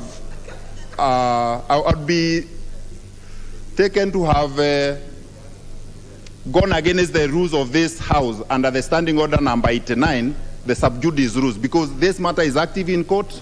It is alive. It has I'm informed by the litigation department that this matter has a date for submissions on the 1st and 2nd of December. Thereafter, judgment will be given. Honorable Speaker, I rest my submissions and I urge these members to support our statement and move this country forward through the support of the poor, the poor parents, the poor children who cannot otherwise access education without bursaries, which is also stemming from the NGCDF. Thank you, Honorable Speaker. Honorable members, you've heard the proponents of the bill, the proposed bill in its pre-publication stage. What follows now is not debate as such, but general comments to engage and enrich the proposals put forward. Honorable Otienda Molo.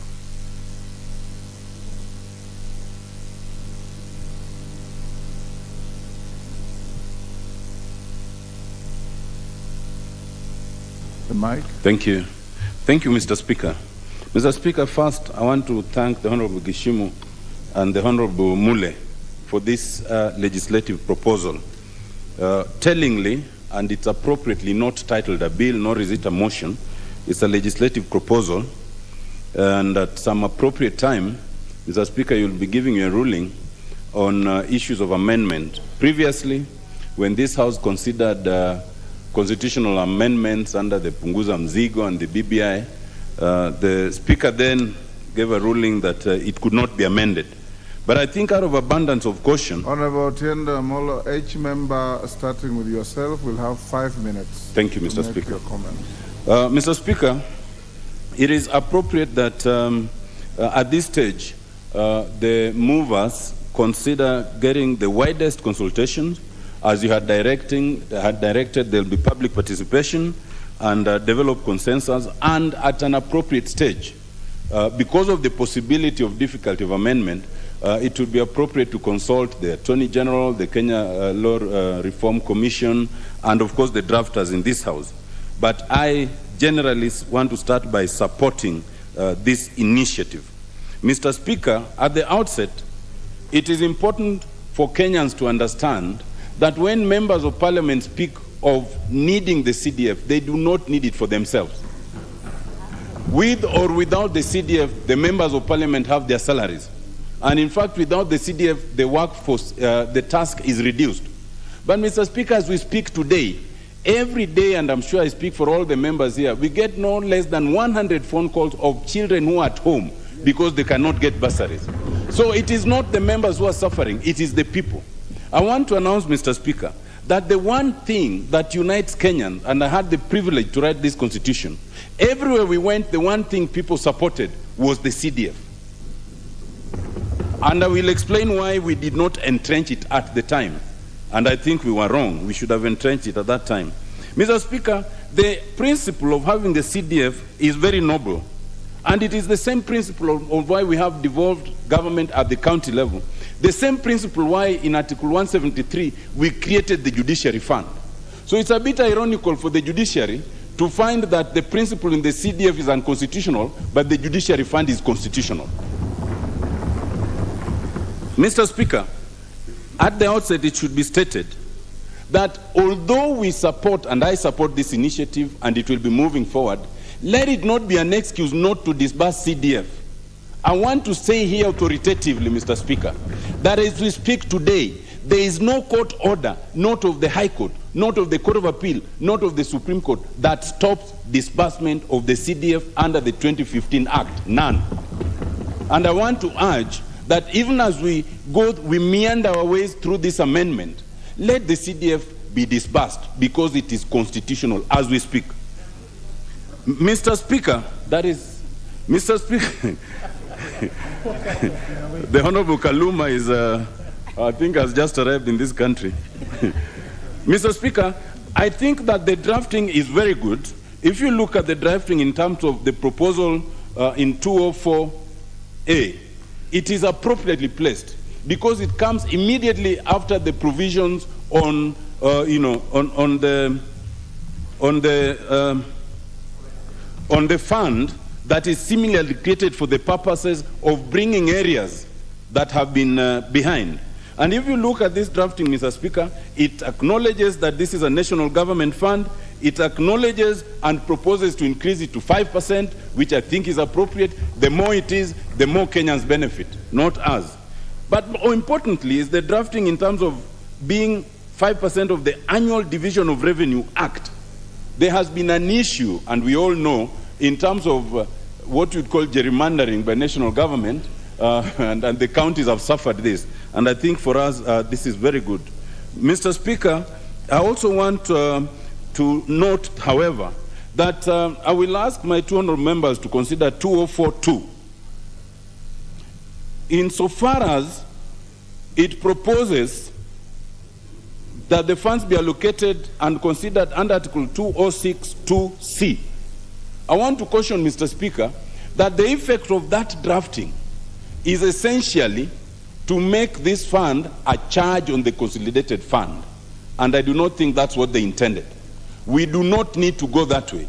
Once we've put the percentages and we are the budget making body, it becomes automatic. We do not need to make it a charge on the consolidated fund. Mr. Speaker, I support the idea of creating the Senate Oversight Fund and the Affirmative Action Fund. We can debate the percentages, that is fine. But, Mr. Speaker, I urge them, and only 2 more minutes, Mr. Speaker, I urge them to consider restricting it in 2 ways. One, it cannot be a fund to the senators to use if you are the senator for Siaya to go and use in Mombasa. Those funds must be restricted to the county where you are elected, and that so far is not done. And secondly, there must be a distinction between elected senators, elected members, and nominated members. Those nominated may not have equal responsibility as those who are elected. Otherwise, Mr. Speaker, I think this is a good initiative. I think that this is one of those areas that require bipartisan support and consensus. And when it comes to Treasury, we expect that although it's a money bill, Treasury will support us. This is where, Mr. Speaker, we must assert ourselves as Parliament. If we cannot assert ourselves here, we will never assert ourselves anywhere. Let it be the first constitutional amendment. Thank you, Mr. Speaker. Thank you, Honorable. The Honorable Lotte Titus from Kacheliba.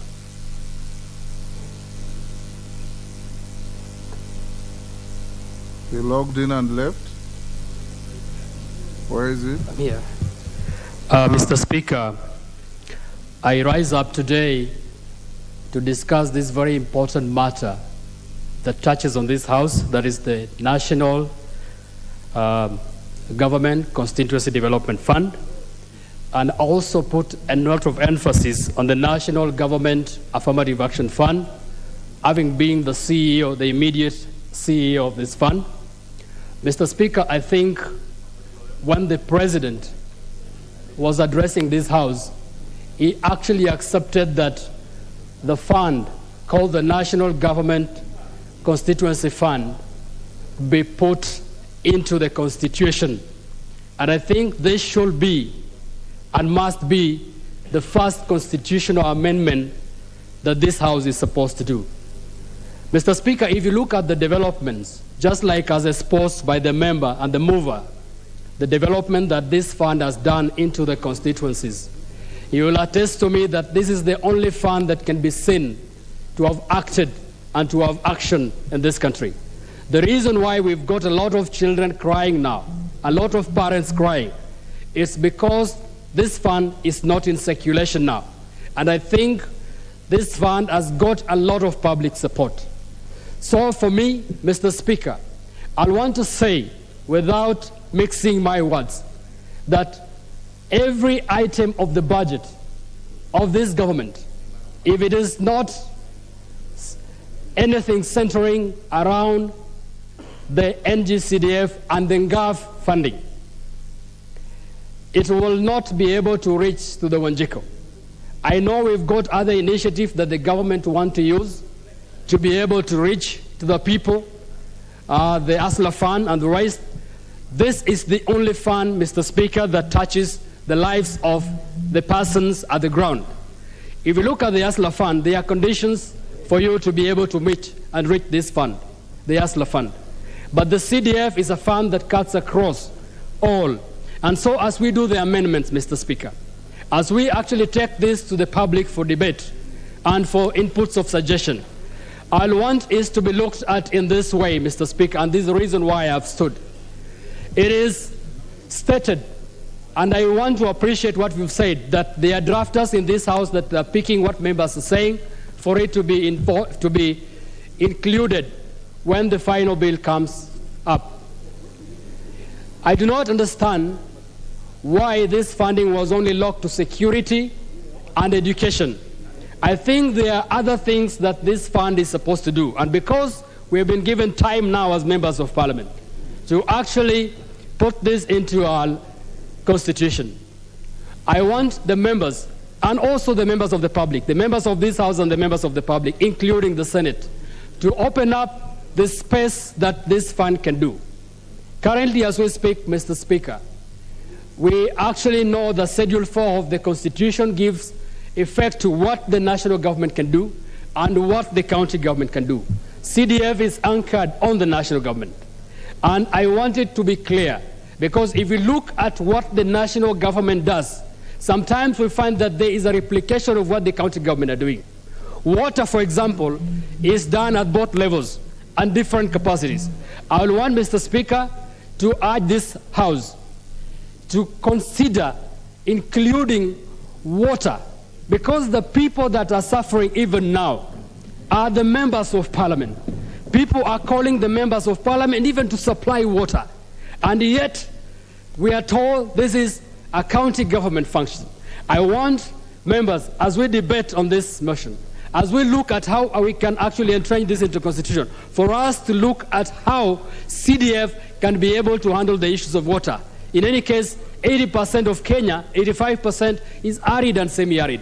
And the issue of water is key. As we look at education and everything else, members, let us consider including this provision of water in this CDF, and this is our fund, and this is the fund that can make an impact. Thank you, Mr. Speaker. The Honorable Jen Kihara.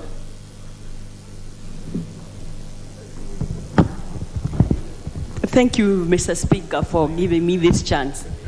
Mr. Speaker, I am a pioneer of CDF. Remember, Mr. Speaker, we were with you in Parliament last time. And in fact, the Honorable Namamba took CDF to court until he became a member of Parliament. Then he realized how important this fund is. Mr. Speaker, this is the most devolved fund in this country. And why Honorable Muriuki Karowe came up with it, there was a time, there was this very famous phrase that a development project will be done when funds become available. So the regions that never supported the government of the day never got development. So this one goes to every corner of the country. Mr. Speaker, I happen to also have been a wife of an MP who didn't have CDF. Honorable Speaker, it was such a difficult leadership where I would see my husband selling a cow and giving out all that money to a parent whose kid was not in school. This is how this fund is important. Mr. Speaker, you know that time, we used to do hospitals, we used to do water, like the honorable member is asking, until this devolution came. That time, we used to do everything. I was in the pioneer committee of NGCDF, or CDF then, and I happened to travel this country. Today, as we talk, Kenyans do not know that an MP, member of parliament, would just sit here and make laws. Members of parliament are supposed to give. If there is nothing to give, and it's not just giving, it's distributing. It feels so good, Mr. Speaker, when a young man comes and tells me, Madam Kihara, I went to school courtesy of your CDF and I'm working in this place. It feels very, very good. As we talk, calls are coming because we need, these people need bursary. Bursary is very key. And in fact, if there is a segment of bursary that goes to county government, I wish Honorable Geshibo and Honorable Mule would bring it to CDF, channel it through CDF, because we are the people who are with the students and the parents, and we know where it bites. Mr. Speaker, let me say this. I happen to have been at the place where this idea by Mr. Mule, Honorable Mule and Geshimo was muted, and I thought this is the greatest idea. Today, if we don't have CDF, this marginalization would go to the regions that have not supported a particular government. These are the people who are representing the electorate and their children and their families and everything. So this NGCDF, in fact, I remember a parent telling me, if they block it, tell all of us Kenyans to come out to the street because they know how they benefit or the children benefit. So without much ado, Honorable Geshimo, Honorable Mule, thank you very much. Let us support this because we are the people representing the electorate. We are the ones who know where it bites. We are the ones who know that if you don't support a government, there are chances that you not get development. Thank you, and I support. Very well. Minority Leader. Thank you, the Honorable Speaker. Let me just add my voice to this very important debate. And I want to start by thanking the Honorable Gichimu and the Honorable Mule for making this very vital step towards ensuring that NGCDF, among the other funds that are proposed, is entrenched in the Constitution. Mr. Speaker, I want to join my colleagues who have spoken before me in making a case for NGCDF in particular. And I want to be very, very brief, Mr. Speaker. Mr. Speaker, it is not in doubt that right from independence up to date, there have been funds that have been allocated every other financial year to the national government, departments and ministries and agencies towards certain projects which are critical and vital for the development of this country. I have in point, for example, funds that have continually been allocated for infrastructure in schools through the Ministry of Education. The other case, Mr. Speaker, is funds allocated towards bursaries, again, for our children through the same Ministry of Education. We have also had funds allocated towards construction of security installations such as police stations, administration offices, and so on and so forth through the Ministry of Interior and its predecessors. But one running thread is that in all these cases, prior to the advent of the NGCDF or its predecessor, the CDF, nothing was there to show for these funds. If you travel across the country and ask yourselves, where are the funds that have been earmarked for these development projects through the respective ministries, you would not be shown any, Mr. Speaker. And therefore, the coming into being of CDF and now NGCDF was kind of a revolution. And it is not in doubt that the NGCDF has been felt far and wide across every breadth and width of this country. As we speak again, to iterate what has been said earlier by my colleagues, we have cases, very many cases. If I talk of my constituency, for instance, of children who are never able to report for third term this year. There are children of poor Kenyans who have relied all along on NGCDF for bursaries, who have continued to languish at home since the opening of the third term this year. Mr.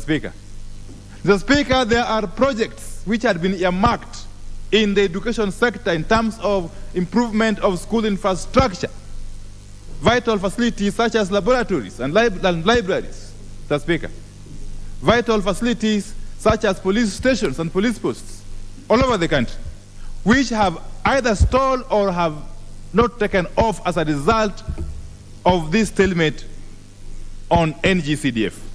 Mr. Speaker, if you look at the impact NGCDF has made in the lives of ordinary Kenyans across the country, you would agree with me that anybody putting roadblocks on the path of NGCDF, anybody trying to outlaw NGCDF, anybody trying to make NGCDF in operation, anybody trying to make NGCDF not to come into operation, Mr. Speaker, is essentially an enemy of the people. There can be no greater enemy of the people than that person who is trying to sabotage NGCDF. And therefore, this House has a destiny with history. We must choose to be on the right side of history. We must choose as a House to assert ourselves and make this move so that this debate, this haggling, this back and forth with the judiciary is put to rest once and for all, by entrenching NGCDF among these other funds in the Constitution, and as quickly as.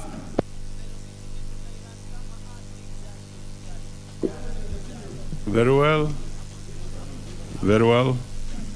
Dr. Robert Pokosi. Thank you, Mr. Speaker, sir, for allowing me to join my colleagues on making comments on this constitutional amendment by the Honorable Gishimu and Honorable Stephen Mule, member for Matungulu and member for Gishugu, respectively. Honorable Speaker, when you look at the proposed legislation, constitutional legislation on CDF, on national government constituency, on GAF, on the Senate,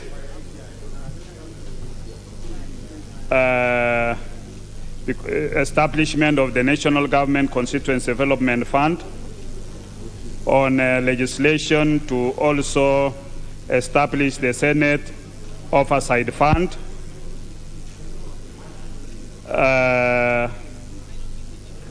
this, Honorable Speaker, is a very progressive amendment. I remember last year when we had the BPI fraud, in it there was also a proposal it had some good proposal like amendment to the CDF and making it a constitutional provision. And I think Honorable Mule and Honorable Gishimu has seized the better parts of that proposed amendment to be able to do something that I would say noble, because CDF has done a lot. Even when you go to the county, you might not see any, in other counties, you might not see any serious county project, but you'll always see this is a CDF project. Is it a classroom? Is it a chief's office? Is it a DC's office? DCC's office? Is it an ACC office? Is it a police station? And many other projects that have been done through CDF. Not just that, we have, as my colleagues have said, we've seen students benefiting through CDF allocations. Honorable Speaker, even as we speak now, many of us are getting calls from our constituents. When are we dispersing the bursaries? Because many of the parents, I'll talk on behalf of the great people of Endebess. You have many needy students who their education is almost wholly dependent on CDF. We have infrastructure for schools which has been improved through CDF. So I think making it, putting it into our constitution to protect this very important fund is an obligation for this House. And I hope that members will need to take note, because we will need to have, when the time comes, as it is going to be published now, it will take, maybe for the new members, it will take 90 days. After 90 days, then we can have second reading of this bill. Then, because it's a parliamentary initiative, it needs 2/3 of our support, and it will also go to the Senate to get 2/3 so that this bill can be actualized. My only take, Honorable Speaker, is the proposed 5%, whether it is able to be accommodated within our budget, or it will be, or it needs some bit of amendment before it is published to maybe 3% or even 3.5, because we need to be also realistic in terms of that. That is my suggestion, but you have your own suggestion. But hopefully, let's hope the economy will grow. With those few remarks, I'll support this amendment. Very well. TJ Kajwang.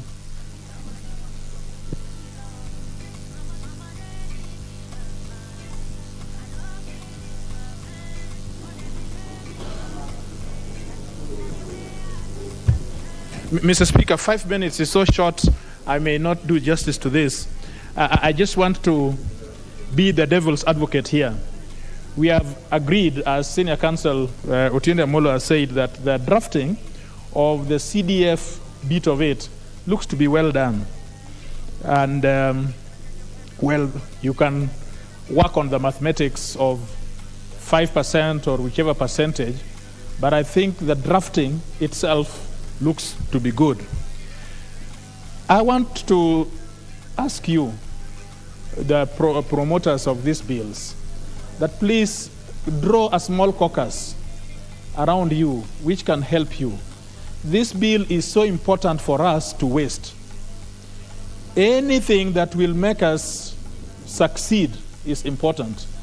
Have a small caucus that will direct you, especially on the drafting and on the constitutional law around this. For example, I've seen you have talked about Senate, you call it oversight. And then you have talked about some other things, stimulus, and then you have talked about something else. We don't want anything that will poison CDF. And if you want to know how poison works, remember BBI. BBI was completely killed because some people who thought they knew more than the others put so much poison that it could not be completely, consumed. So please, we don't want to do anything around this, but let us have this CDF. So I propose, first of all, Mr. Speaker, this conjoining, the fact that Honorable Gishimo and Honorable Mule, I suggest that every bill should go by its own. Let us have 4 bills so that no poison, nothing poisons the other. If another falls, let it fall by its side, because we don't want something to spoil the broth that we will make.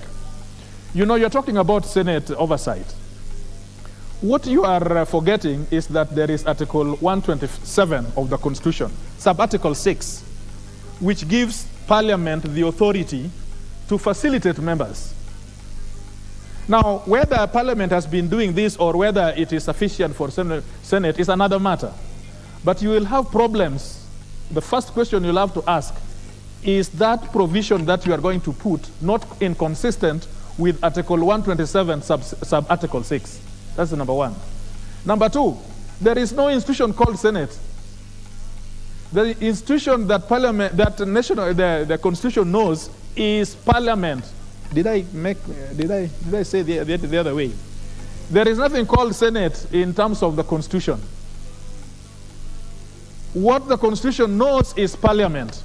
So you can't talk about giving oversight to a specific body as though you want to change the institutions which run around it.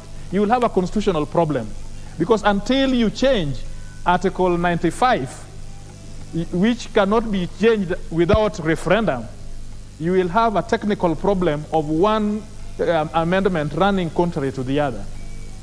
Number three, even this oversight, you see, let us not make people think that CDF is ours in our pockets, that we use CDF to enrich ourselves. Because I have heard people say that just because there is an oversight committee in CDF, so we can use that oversight committee to do things. No.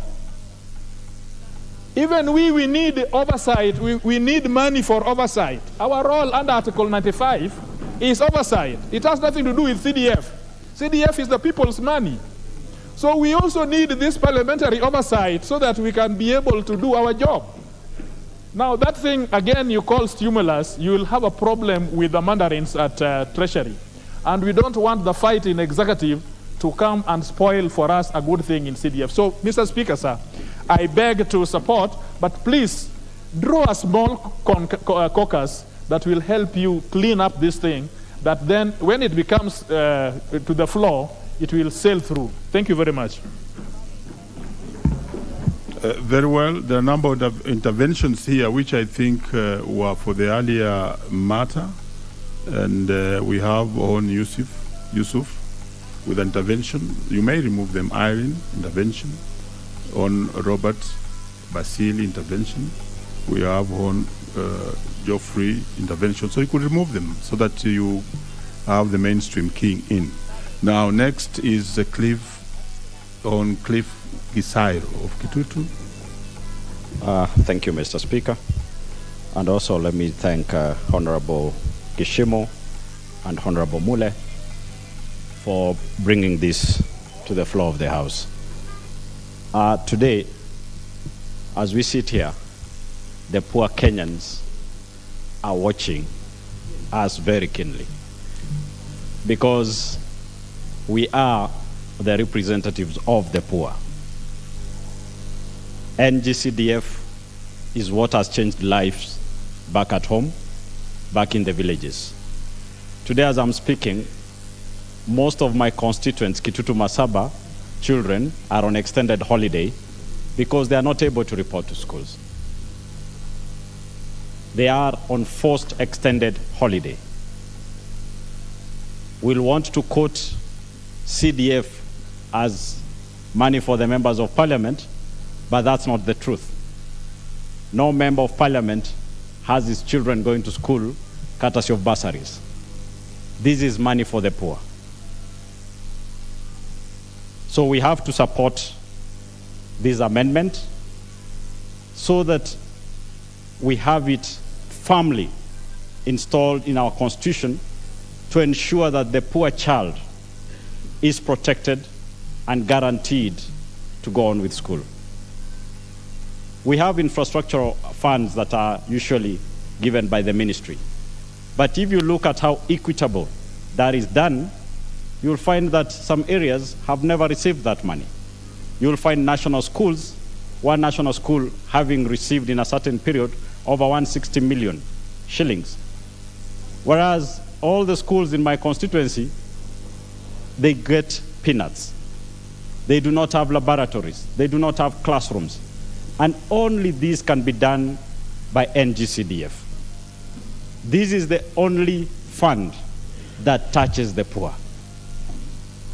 We are here because the people who lined up to vote for us are the poor.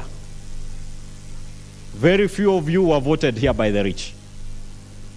So while we stand here, let us know that our key role is to defend the poor. And this is one of it.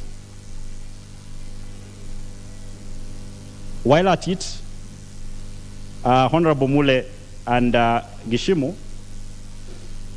in the whole document, I propose that, as one honorable member stated, that we include elements like water into the NGCDF, because as we move it to 5%, that means more funds. Let us have water covered into this fund to support the communities get water. Also, the allocation on sports should be slightly increased from the current, I think, 1% of the allocation, because sport is also a key activity in our communities. This will help us nurture talent and support the youths. It's not just education. Sometimes some youths are talented in sports. Let us have more funds for these youths to be promoted in their respective fields of sports and any other extracurricular activity where they thrive in. Mr. Speaker, I stand here as one person who was educated by bursaries. I know the importance of this. If we don't do this and have it in the Constitution, if we don't work together for the sake of the poor Kenyan out there, we'll have let ourselves down. I support this, and as a member of the NGCDF committee, we'll work together to make sure that this passes and the poor man in the villages get what is theirs. Thank you, Mr. Speaker.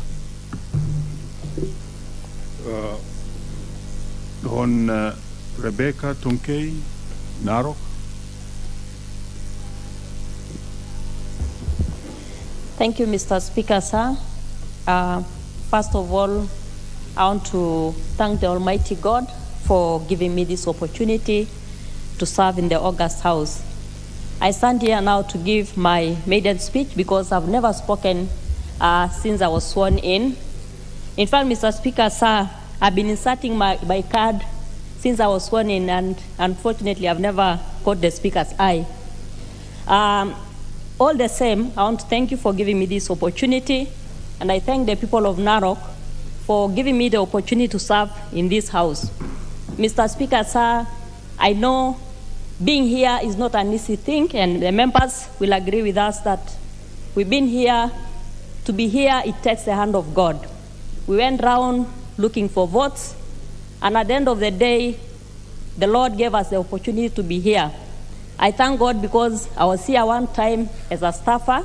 I've worked in Parliament, in the Research Department, I've worked in the Human Resource Department, and therefore being here to me is an opportunity that I cannot take it for granted. Mr. Speaker, sir, I know the master is there, and the people of Narok County are looking and waiting upon me to give them service. And I promise them that I'll be here to serve them since they gave me the opportunity to be here. Mr. Speaker, sir, there are so many youths out there who are not employed. Many teachers who are trained and they have never gotten the opportunity to be employed. And being in the Education Committee, Mr. Speaker, sir, I know I'll be the voice of those many youths who are trained as teachers and have never gotten the opportunity. There are many teachers there who are so frustrated, especially with the issue of delocalization. In fact, Narok County is mostly hit by delocalization. And this issue, Mr. Speaker, sir, I thank the member who brought this, the motion or the bill in the House so that we can amend this policy whereby teachers are delocalized. Because in Narok County, Mr. Speaker, sir, the teachers who are employed are not equivalent to the ones who are delocalized. You find the teachers who are posted to Narok County, Mr. Speaker, sir, are not equivalent to the ones who are employed. And this one, to us as people's employees, because we've been employed by the people, we are going to fight this to ensure that we get the right number of teachers equivalent to the ones who are posted out of the county. Mr. Speaker, sir, I know there are many issues, problems that are facing the people of Narok, like infrastructure, the roads, and people like me are victims. I know Honorable Pareyo will agree with me that coming from Narok North is the worst hit place. When it rains, we cannot even go to our homes. And for over 50 years, since independence, Mr. Speaker, sir, Narok has no roads. It is a big challenge, which I know, especially having my honorable member, Pareyo, who is the constituency MP, we are going to address this issue. Mr. Speaker, sir, I want to also talk on the girls' pregnancies. And I know this issue is a big issue. Right now, we are facing a challenge in our schools. We have 741 girls who are pregnant, and they have not been in school. They have dropped out of school. It's an issue which you are going to also address. And I want to tell the people of Narok County that I am here as Mama County, and these issues will be addressed. Mr. Speaker, sir, on the issue of the amendment, the bill before us here, Mr. Speaker, sir, I support this. Whenever we go to the counties, every Friday and Monday over the weekends, we get so many parents coming to us.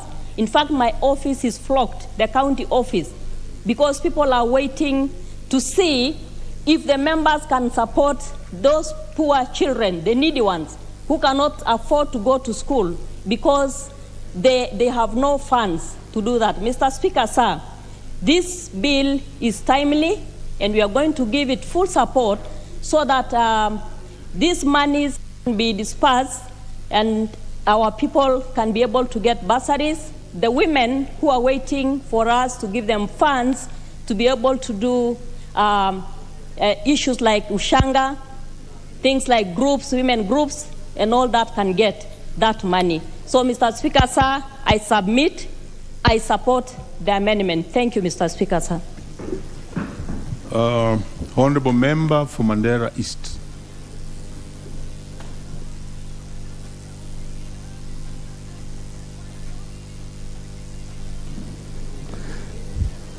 Mr. Speaker, thank you very much for giving me this opportunity. This is a very important bill, as it has really changed the lives of our people. National government, CDF, has played a very important role in especially the marginalized areas in this country. In Mandera, where I come from, before CDF, we had no much projects. We had no bursaries for our students. We had no offices for our administrative administration offices, including the chiefs. But now this has really changed. CDF has built schools. It has built offices for our chiefs. It has built houses for our security officers. Since we came in as members of parliament in August, because there was no CDF released since then. Students are crying, parents are really having problems. So many students, needy and poor students, are now out of school. We expect this bill to move very fast and entrenched in the Constitution, so that these needy students can be helped and returned back to school. Just last week I was in my constituency, and the chiefs were complaining that, you know, they hear their cases under a tree. In these modern times, we cannot accept our chiefs to hear cases under a tree. I expect to build as many offices as possible for my chiefs, and as many houses as possible for my police officers, so that they can be motivated and do their job as required by law. I also support the increment from 2.5% to 5%, so that we can do, more, we can carry out more projects, and more students benefit out of these funds. I also request the drafters to include, this thing is now limited to only security and education. I expect them to open it up so that we can buy agricultural equipments for our people. In Mandera we have River Dawa, and there are, farms in the river banks. People require agricultural equipment so that they can carry out, their activities. But you see, our hands are tied that this money cannot be used to buy those equipments. We are only allowed to invest in educational activities and security activities. So if we open it up, we can do as much projects as possible in different departments. We also need to, use this money in even, building low-cost houses for our needy people. We can use it if it's possible. If you have the budget, you can use this money appropriately in other projects.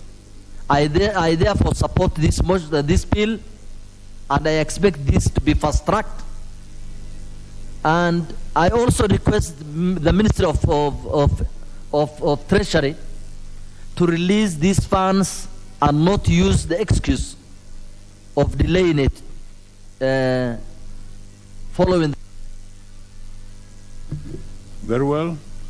Honorable Member for Igembe Central is next. Thank you, Mr. Speaker. May I first congratulate Honorable Mule and Honorable Kishimo for this motion, for bringing forth this bill.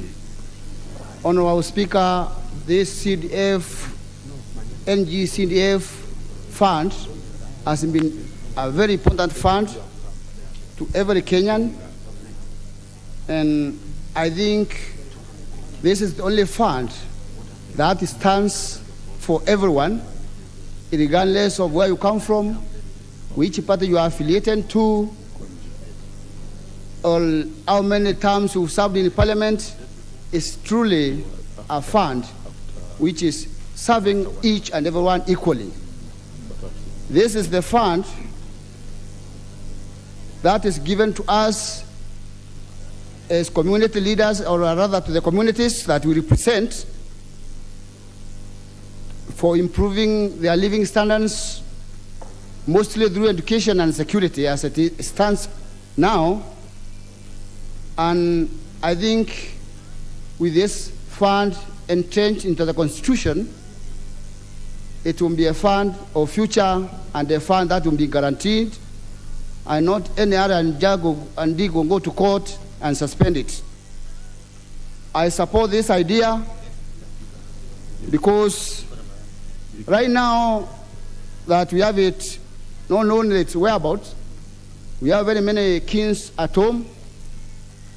The education standards is paralyzed. You know, the government policy on 100% transition needs a lot of structures. And these structures could only have been put in place with the CDF standing.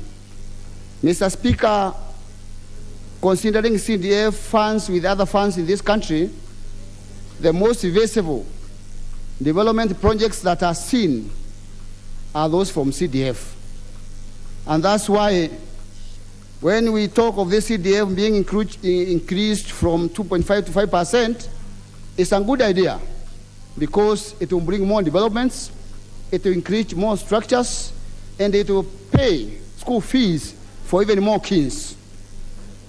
But I'm of the idea that when this fund is being distributed to the constituencies, it would have served better if we can go with the policy of one man, one vote, one shilling, so that a constituency having 10 or 15,000 people is not given equal amount to that which has more than 200,000 people, so that everybody will get equal share and it will serve us equally. Mr. Speaker, the senior lawyers have spoken about other funds, and I believe they've given the necessary advice to the two gentlemen, honorable members, and this fund will be fully protected, and we look forward to having this fund increased to continue serving us. Finally, Mr. Speaker, as I support this fund, I'm saying let's work very fast on it, support it, and look forward to having it released very soon so that our kids can go back to school. Mr. Speaker, especially in my area where I represent Gembe Central, all the standing infrastructures are there cutters of CDF. And with the increasement of the fund, we look forward to putting up more structures and supporting more kids. And thank you for this opportunity, and may God bless us all. Very well. The honorable member from the area south is next. Thank you, Mr. Speaker, for giving me this opportunity. Mr. Speaker, I want to join other members of this House in congratulating the members, those two members who have brought this debate on the CDF to be anchored in the Constitution. Mr. Speaker, like it has been mentioned, the CDF or the NG CDF is the only one which is feasible in our constituencies. Our constituencies have got other government departments which have got responsibility, and they are also given allocations. But the money which is allocated to these other government departments is not visible. For example, if we talk of health, we know there's always an outcry of the hospitals having no medicine. Mr. Speaker, those people who get sick and they cannot access medicine, they end up at the MP's house or office to seek for support. Mr. Speaker, we know it has been mentioned in this House that all issues of death and other national disasters, they also end up at the MP's house. While we know very well that there's a disaster fund. Mr. Speaker, what am I trying to say?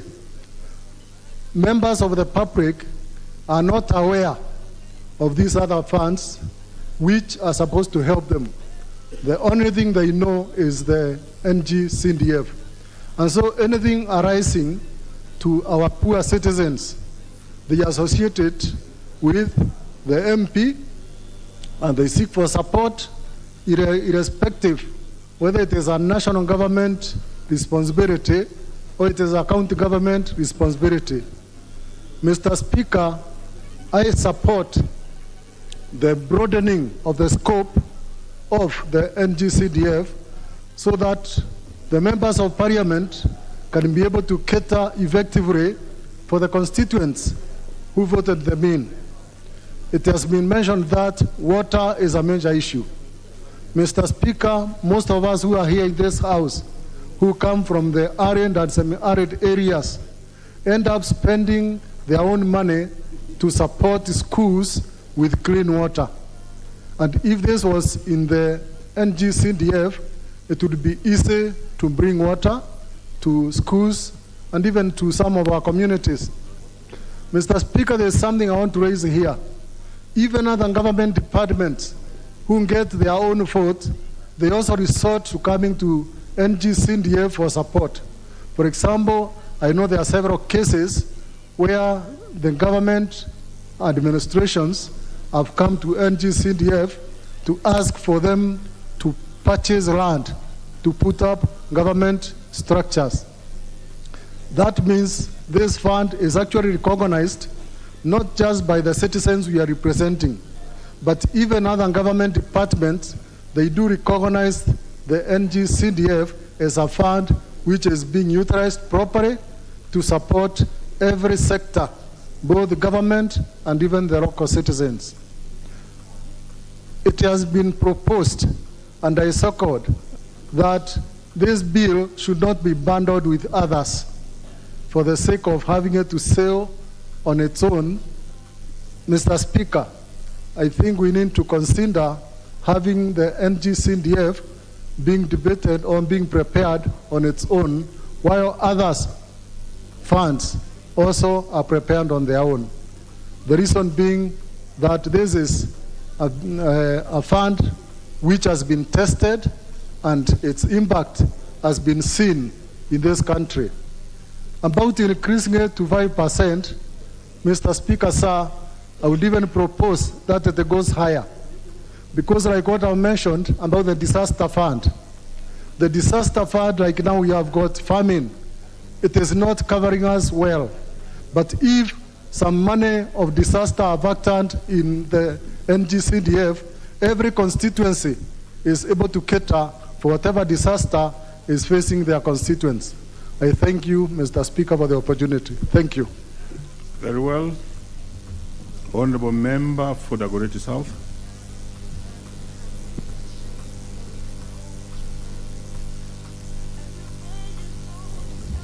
Mr. Speaker, I thank you. And I want to first start by saying that this House is finally now doing business. After we have been done with the preliminary issues that we were prosecuting the last few weeks, I do feel now that we are in the real business of this House. Mr. Speaker, it is commendable what the Honorable Mule has done and what the Honorable Wakili Geshimo have done by actually presenting such an impressive legislative proposal that seeks to amend the Constitution to entrench decentralized funds in our Constitution, Mr. Speaker. And Mr. Speaker, I'm speaking from a constituency that has seen the impact of a decentralized fund in the name of CDF. Mr. Speaker, in the last 5 years, the Dagoretti South constituency has built 5 new high schools from scratch to completion, 5 new high schools that are now being used by residents of the Dagoretti South constituency.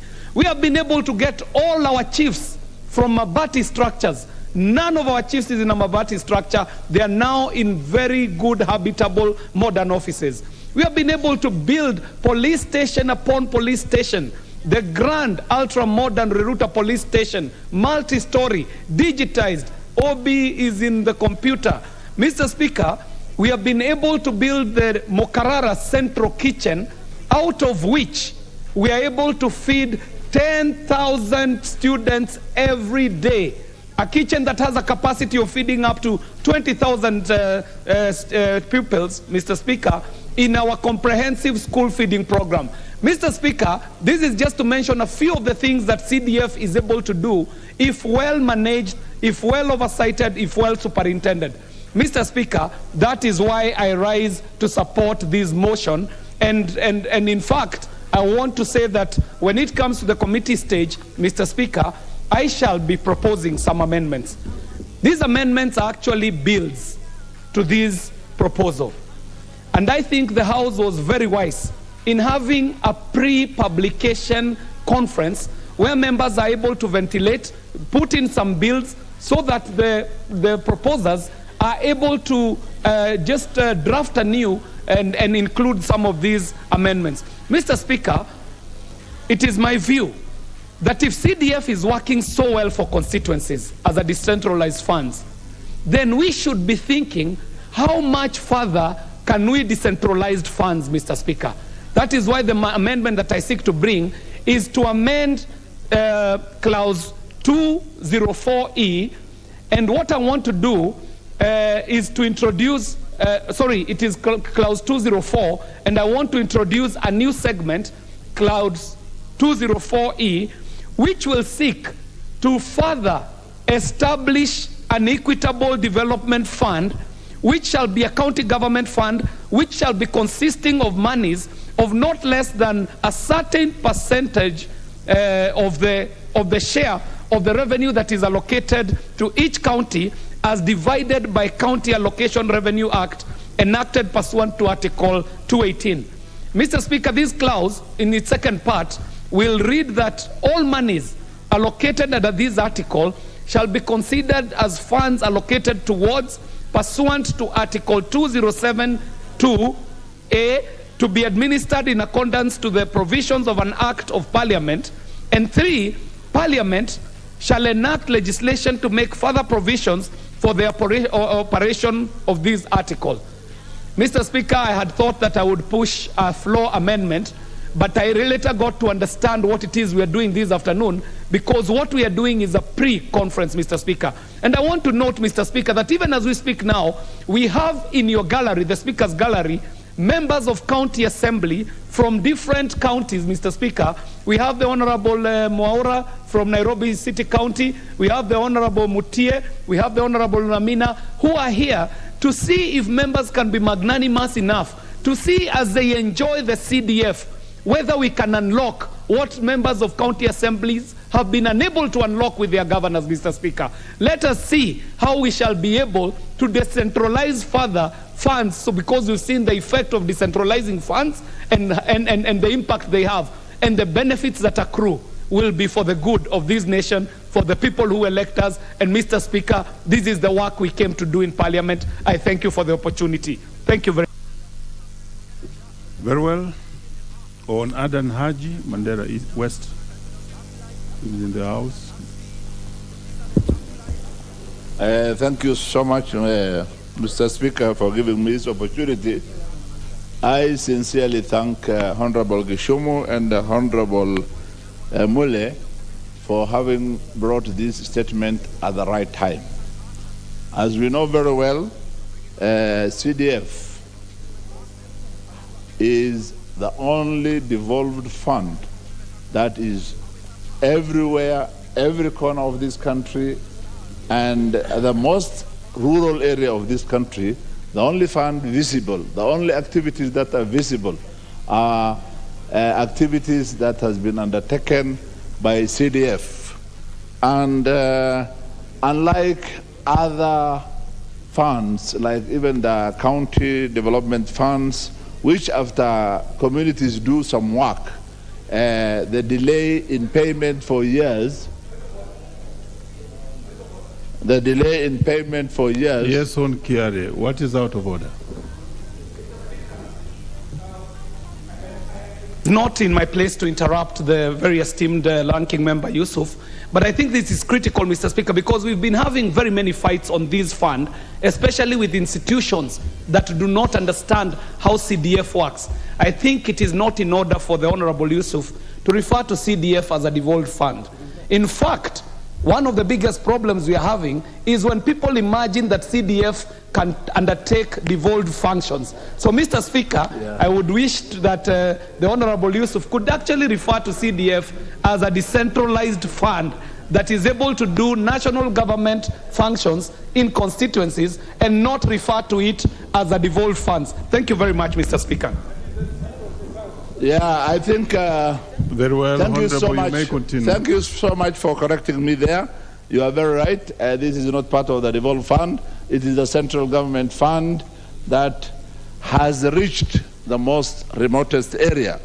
I was just saying that developments undertaken by other funds, if you look at the payment schedules, what do you call that? Constituency development fund payments are very prompt.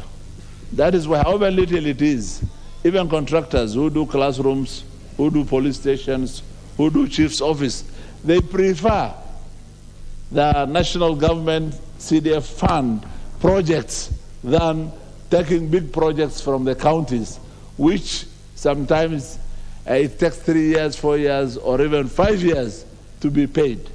And the projects that are done by national government CDF fund are projects which are community felt need.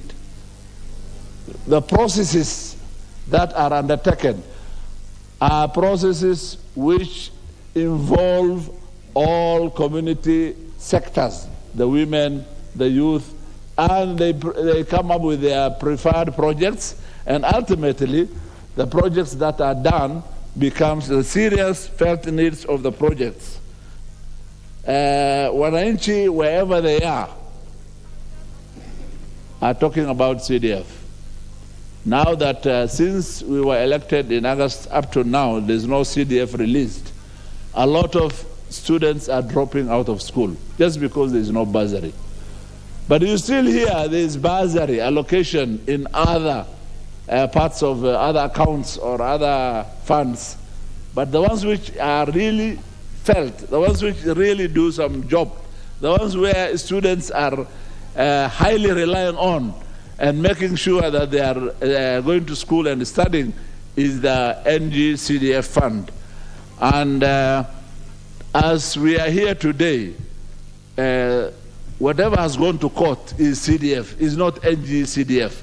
And therefore I urge the Treasury to release CDF with immediate effect so that our students, our poor students who have been seriously hit by the drought, parents who have been seriously hit by drought, parents who lost their livestock will be able to take their children to school through the CDF come January.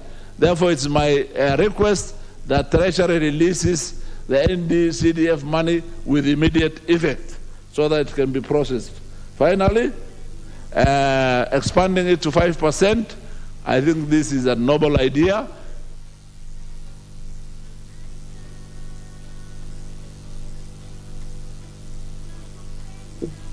Okay, very well. Next to speak on this is Joseph Gitari, Kirinyaga Central. Thank you, Honorable Speaker. Honorable members, I really want to ask you to be patient. We are actually following the queue and also trying to make sure that there's fairness. I'm very happy about the ranking members who are very patient in the House, and I can see them here. You may proceed. Thank you, Speaker, for giving me this opportunity. I want to congratulate Honorable Geshimo and Honorable Mure for bringing this timely debate. Honorable Speaker, on start, I want to remind Kenyans that what was annulled in court was the CDF Act 2013, and we still have NG-CDF 2015. Honorable Speaker, I was in this parliament, 10th and 11th parliament, and I know how these two acts came into place. So I would ask the CS in charge of National Treasury not to shy away because we are covered. As we speak, Mr. Speaker, we have kids at home. We are receiving calls because we don't have money for bursary. And bearing in mind that the Form 4s and Class 8 are doing their exams, and even the others in Class 6 to go to junior secondary school, it is a critical moment where we are supposed to be having that money so that we issue bursaries to avoid the Form 4 classes from being interrupted. Honorable Speaker, when I served in 11th Parliament, CDF was active and there were no restrictions as such because most of the functions were not devolved. I clearly remember in Kirinyaga Central, we did 11 dispensaries, and these dispensaries are ongoing, about 7 of them. Honorable Speaker, when these functions were devolved to the county government, if you go to any constituency, if you go to any county, you can show what CDF has been doing since the onstart by Mheshimiwa Muriuki Karue, Engineer Muriuki Karue. Mr. Speaker, if you go to any part of the country, you'll find CDF offices, you'll find chiefs being housed, like in Kirinyaga Central. When I served as a member of parliament in 10th and 11th Parliament, we were able to house all the chiefs and assistant chiefs. We even went ahead and we were able to even, in our main police station, Kirogoya Police Station, to do houses for the police. Mr. Speaker, if you go to any constituency and compare, let's say the county development, compare with the CDF, you'll be shocked because CDF projects are very many. Mr. Speaker, I want to agree and disagree with some of our colleagues. I was imagining, as much as the provision of the Constitution does not envisage Senate, Mr. Speaker, we need to that at the end of the day in these chambers, and we need our colleagues in the Senate to support this with to that. Mr. Speaker, you remember in the presidential debate, the opening of this parliament, His Excellency the President said that he knows what CDF has done in this country. And I remember at a point, he said we look at the ways of where we can incorporate the National Assembly and Senate so that we can have some funding for them. So I want us to embrace our brothers in Senate so that at least we can gather the two-thirds majority. I support this move, Mr. Speaker, and we'll be causing some amendments at the right time because we even have to think about our counties and whatever is happening, right, Mr. Speaker, because there is the proposed World Development Fund that was initiated by Mheshimiwa Kangata, who is a governor now, and I think it is important so that we can have some equalization. Even if you don't support which kind of the government, you are entitled to some development within your ward or constituency. So I support this motive and we'll be moving some amendments. I thank you. Very well. On Gitonga Mukanji, Manyata. Finally there. Proceed.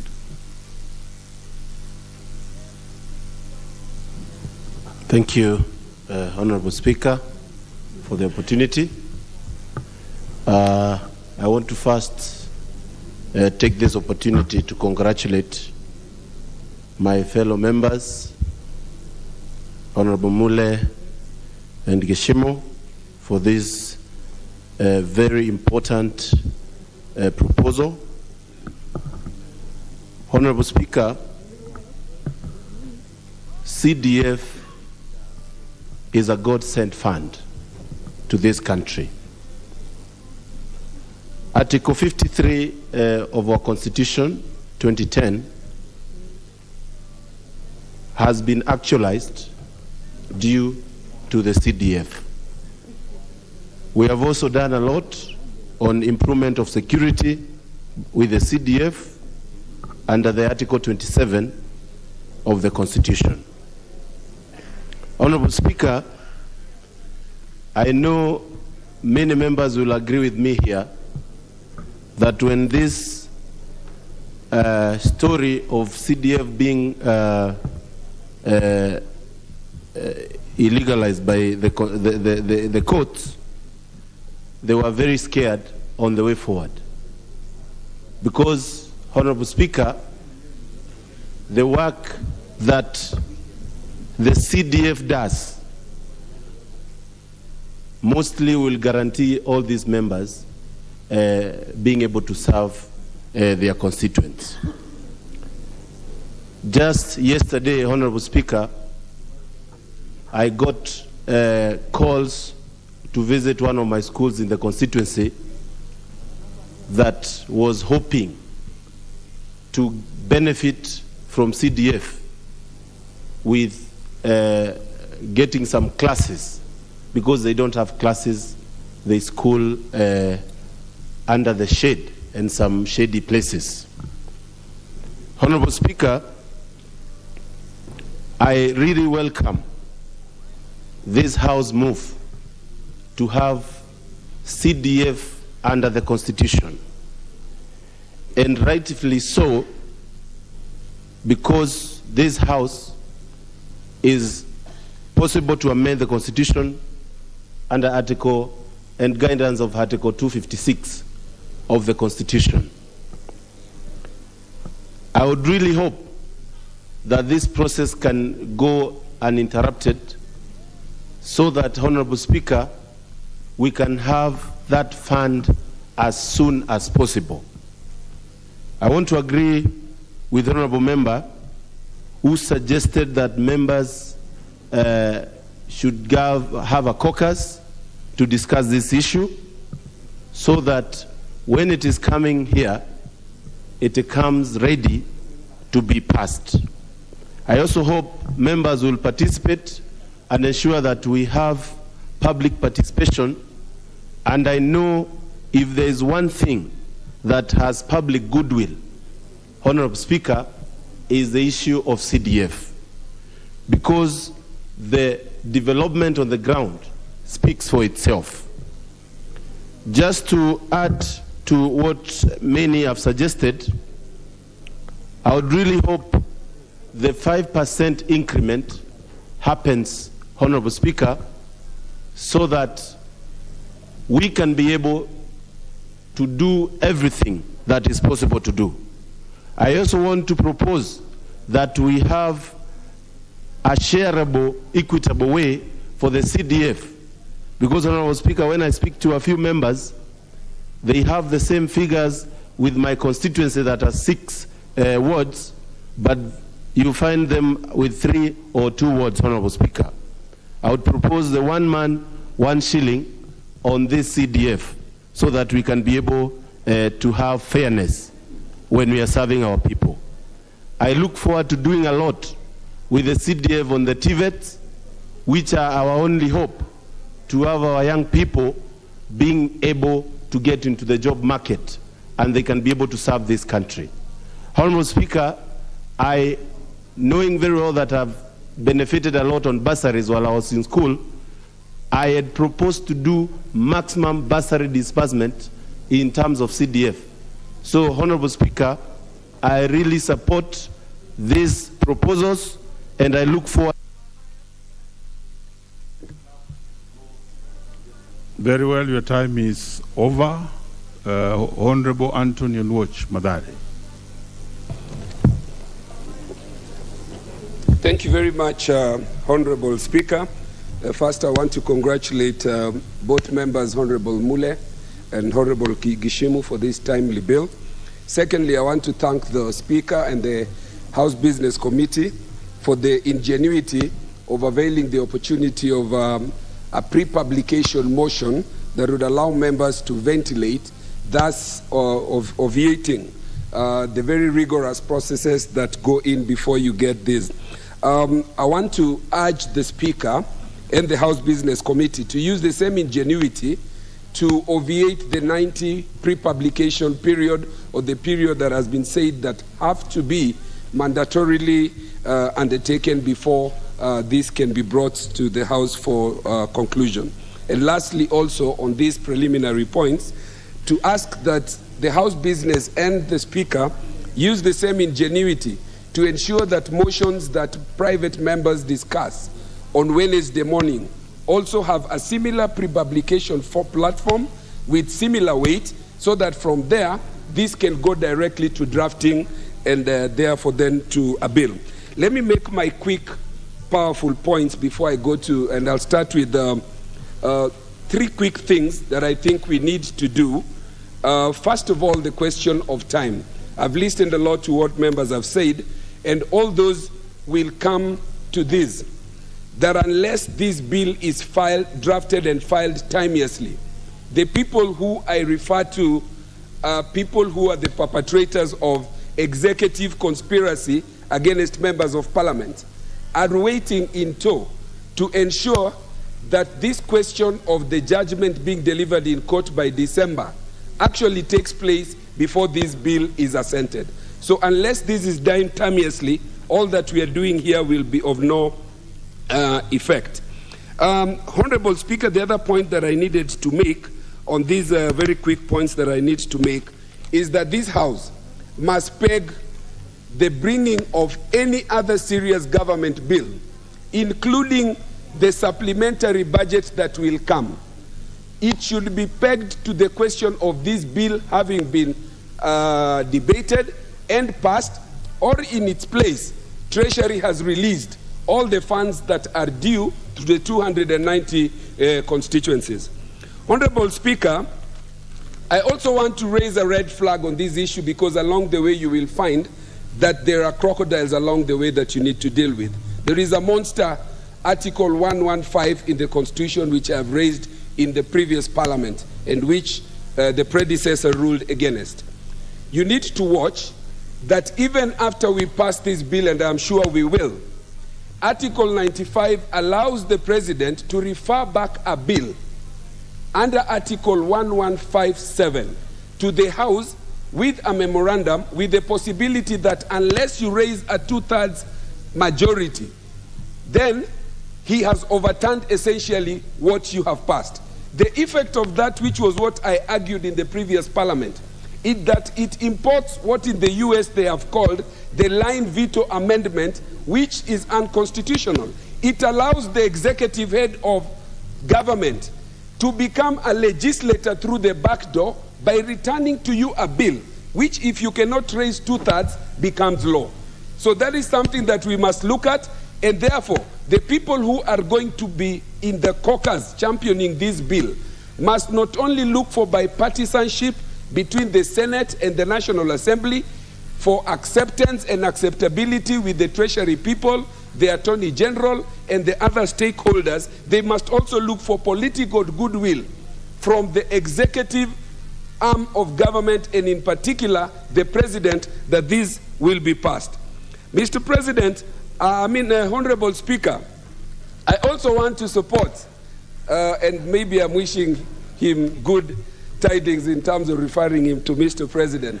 That is futuristic. I do want to agree lastly with Honorable TJ Kajwang that we must separate these funds. These bills, they must be separate, 4 bills in terms of CDF, NGAF, Senate oversight, and economic stimuli, without demeaning the NGAF funds, and I believe they are in equal standing as the CDF fund. I thank you.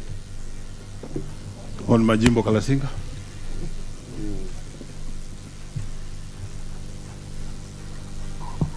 Thank you very much, Mr. Speaker, for having given me this time to add my sentiments on this very important initiative. Mr. Speaker, you realize that we come from a constituency, and every Thursday when we leave, Mr. Speaker, to go to our constituencies, meet our people, you get thousands of students, Mr. Speaker, in different school uniforms in our compounds, Mr. Speaker, waiting for financial support. So, Speaker, all this was done before it was done by CDA bursaries, which, Mr. Speaker, now we don't have. It has not been done for this term, Mr. Speaker. I take this time, Mr. Speaker, to ask the CS Treasury, Mr. Speaker, to expedite, Mr. Speaker, the disbursement of the fund that we so far that is due for us, Mr. Speaker, for this financial year. And we don't want that money, Mr. Speaker, to come in bits. Let them release that money at once, Mr. Speaker, so that we do work with it. So, Speaker, when you look at CDF and it's those who engineered it, Mr. Speaker, it has gone well, increased, it must progress, Mr. Speaker. When we are talking of 2.5, Mr. Speaker, that was then. As we progress, Mr. Speaker, in revenue collection, 5%, Mr. Speaker, according to me, is okay. When you look at Gottlieb Daimler and Carl Benz, these were two people, Mr. Speaker, who manufactured the Mercedes-Benz. The first Mercedes-Benz, Mr. Speaker, had so many problems, but the current Benz, Mr. Speaker, is modified to the standard. Mr. Speaker, you want to modify CDF, increase its percentage, and even increase what we must do, Mr. Speaker. If we raise this money to 5%, Mr. Speaker, we also want to take care of the constituent roads, Mr. Speaker. We have roads in our constituencies, Mr. Speaker, which we rely on KERA, Mr. Speaker, to build. But, Mr. Speaker, KERA has very little money. We need to take into, Mr. Speaker, the issues of employment. When we release these funds, when contractors do build classes, Mr. Speaker, in our constituencies, they use local contractors who use local fundis, Mr. Speaker, and that money percolates in our people. So we raise the economic standards of our people, Mr. Speaker, using CDF. Without forgetting this, Mr. Speaker, that we want a green government. For us to attain a 10% forest cover in this country, Mr. Speaker, we must, Mr. Speaker, improve on the environment. And that, Mr. Speaker, when we increase the percentage that we do offer from CDF, Mr. Speaker, we shall attain that one. I have a lot of respect, Mr. Speaker, with those who brought this. Mr. Speaker, before this, the police, Mr. Speaker, you could find two policemen, Mr. Speaker, sharing one house. One is married, another one is not married. It comes, a night don't separate, Mr. Speaker. One night comes for both. They are all in the same house, Mr. Speaker. Mr. Speaker, conjugal rights are denied to some, Mr. Speaker, because should you share one who doesn't have one, Mr. Speaker, issues. CDF, Mr. Speaker, has built houses for policemen. In this country, Mr. Speaker, now you get policemen with different houses staying very well and offices, Mr. Speaker. We must, Mr. Speaker, promote this CDF. And anyone, Mr. Speaker, standing on the way of CDF doesn't understand. Mr. Speaker, nowadays you can't watch TV. If you are on your news watching TV, Mr. Speaker, what do you see are tears from students who have been beneficiaries, Mr. Speaker, of CDF, crying all along. When I watched yesterday, Mr. Speaker, one student in Kisi, who was a student in Kibabi High School, dropped and sitting at home, Mr. Speaker, the parents saying they will stay for more than 3 months as they look for money. Mr. Speaker, it's high time that when one moves to court, he must first assess why he's doing that. I come here, Mr. Speaker, to see a very good school. So when you come to Kabuchai constituency, Mr. Speaker, girls' schools like Kabuchai Girls High School, which I had never had a bus. Mr. Speaker, it's CDF that provided a bus, beautiful buses, Mr. Speaker, for our kids to grow. And Mr. Speaker, let me tell you for this information, CDF was had serious good things for this country, and Mr. Speaker, we must promote it. Looking at the way it has been put up, Mr. Speaker, we only have to entrench it then into this constitution. Because, Mr. Speaker, we have a caterpillar. These are small animals, Mr. Speaker. Honorable James Nyikal.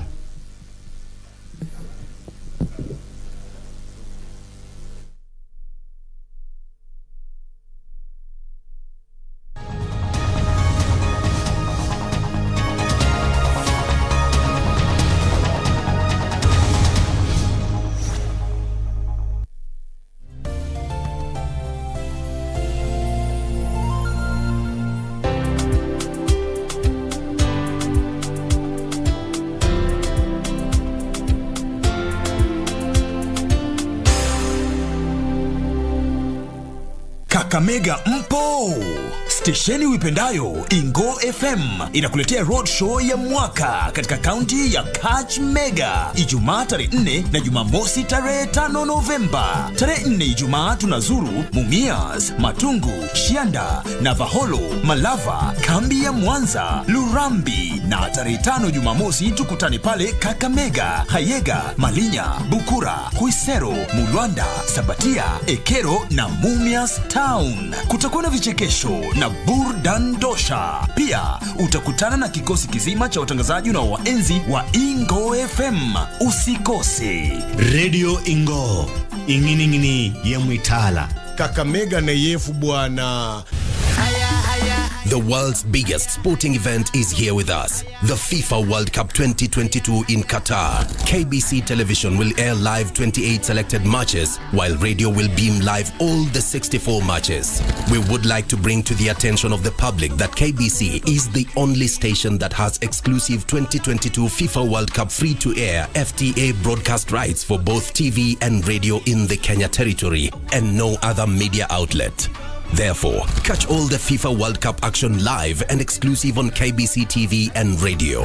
KBC is indeed your true sports partner.